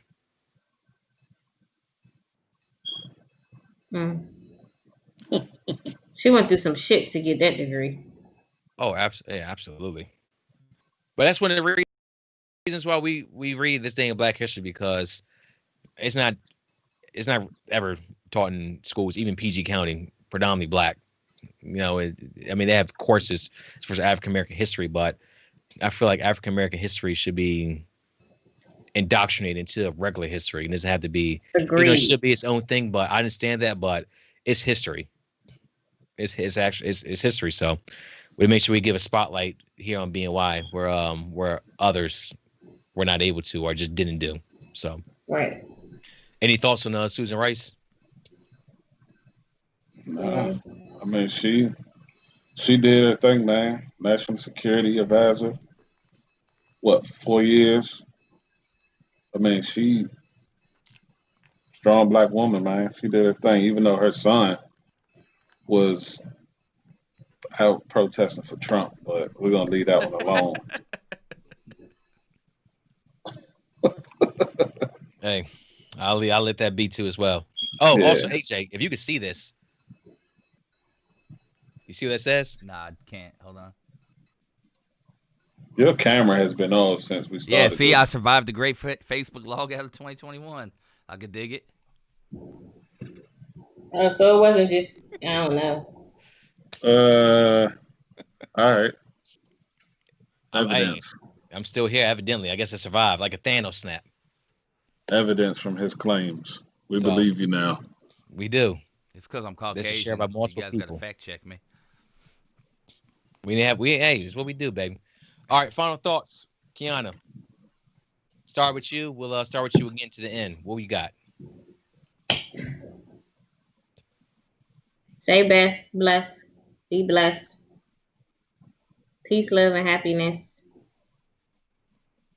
Support Black-owned businesses. Love it. AJ. Good to learn now, because I got a question.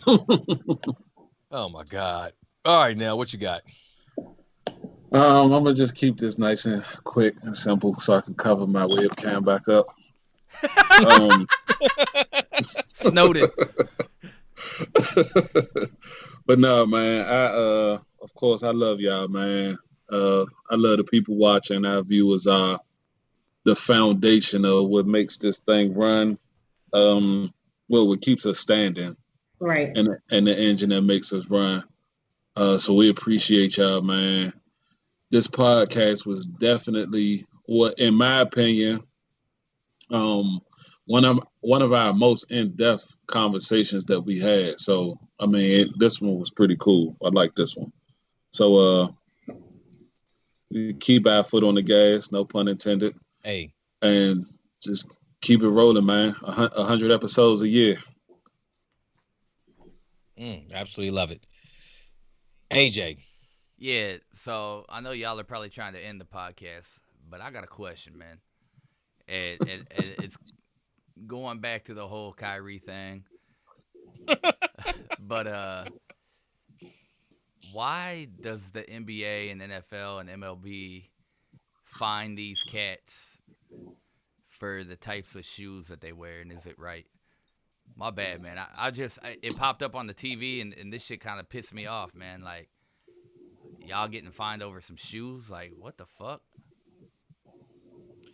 Well, just like you would get in trouble if you didn't have on your boots. It's protocol, uniform. I was about to say that. You go on that boat wearing some J's and see if you don't. All right, you ready? I got y'all. Get to the line. Or Jason. Here it comes. You ready? Just like I would get in trouble if I fucking took off without telling anybody. But we didn't say we're not saying he didn't get in trouble. No, I know. But no, I see it, man. Like, it just blows my mind that they can't just. It's basketball shoes. Like, it's just basketball. I mean, you're right. You know, but you got to wear a uniform, man. Anything else is a subliminal advertisement. I'm assuming. If it was uniform, they would all have to wear the same shoes. I'm looking at the screen right now. They're not wearing the same shoes. None of them. No, uniform means the type of shoe. It's the type of shoe. Alvin Kamara on that's another one. That's another one I was thinking of. Christmas. He wore the Christmas cleats, the red cleat and the green cleat, which by the way I thought it looked fantastic. Oh, he got sued by the NFL, or not sued, but fined by the NFL for it. But he matched the money and just donated to charity. So, yeah, exactly. Yeah, that was cool. He said, I know I'm getting fined. He said, it is what it is. He said, where they find me, I'm just going to donate to charity. And the NFL fined him, and he just donated the money to charity. So I don't know what the holdup is. I mean, the NFL for years they had a dude celebrating in the end zone too as well.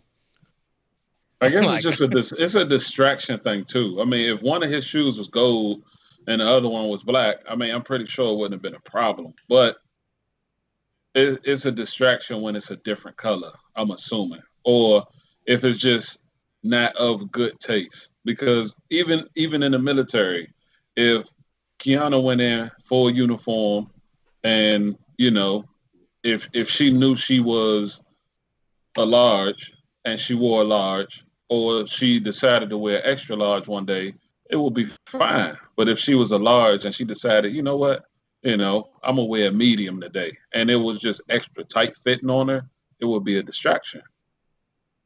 So I don't think it really got to be out of the ordinary. I just think it's distracting if you wear something. Yeah, you know what I'm saying? Like, so I guess one red cleat, one green cleat was just all right. That's too outstanding. You know what I'm saying? Everybody's attention is focused on that. So, and they don't want it to be a trend. You know what I'm saying? They see Kamara doing it, They might say, all right, well, you know, a fucking Raiders player might say, one day I want to wear one lime green shoe for non-Hodgkin's leukemia and one black shoe. You know what I'm saying? And if he didn't verify what he was doing it for, even if he did say it was for a cause, it's still a distraction, you know, because everybody will be doing it. Because that's what we're paying attention to, their shoes the whole game. I mean, you noticed it. I noticed it because they brought it up. I didn't pay attention until they brought it up on screen. Well, Rick noticed it.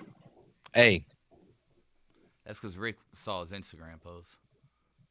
I watched the game too as well. I watched the game, baby. Wear one boot and one bait one day. Let's see what happens. That's a bet. I know what happened. That'd be that ass. Hey, final thoughts. I appreciate your time. It wasn't easy the first hour with all the difficulty we dealt with. So Nell, Kiana, thank you very much for that. I'll let y'all get it back to being a couple in your own house. One of you upstairs, the other one's in Nell's somewhere in the part of the house I never even seen before. The graveyard. I'm in the quiet room. Nah, I know that. I just want to leave that there for the audio. Don't do him like that. AJ, I appreciate you be able to step up and make this thing happen too as well. No problems, big dog. Yeah, and next week be back in the studio as long as everything plays itself out properly, and there's no scheduling issues that we'll be back in here. How that sound? Next week. Yeah, next Friday. AJ, I won't be there. Where you at? I am actually in Virginia next week. Friday, to be exact. You gonna be at Disher Studios? Holla at me. I will not be in Disher Studios. However, I will be in Chesapeake. Are you gonna check out with somebody? Oh, you just did. There it is. I ain't gonna let it go. I hate Kyrie Irving for that, man. This shit pisses me off, man. God damn. Oh my God. Why? Hey. Kyrie, hey, my final thoughts. I just send checked out with y'all. I send my sincere apology to you, Kyrie, but sorry for it was a dick move. Go ahead and say it. It's not a dick move.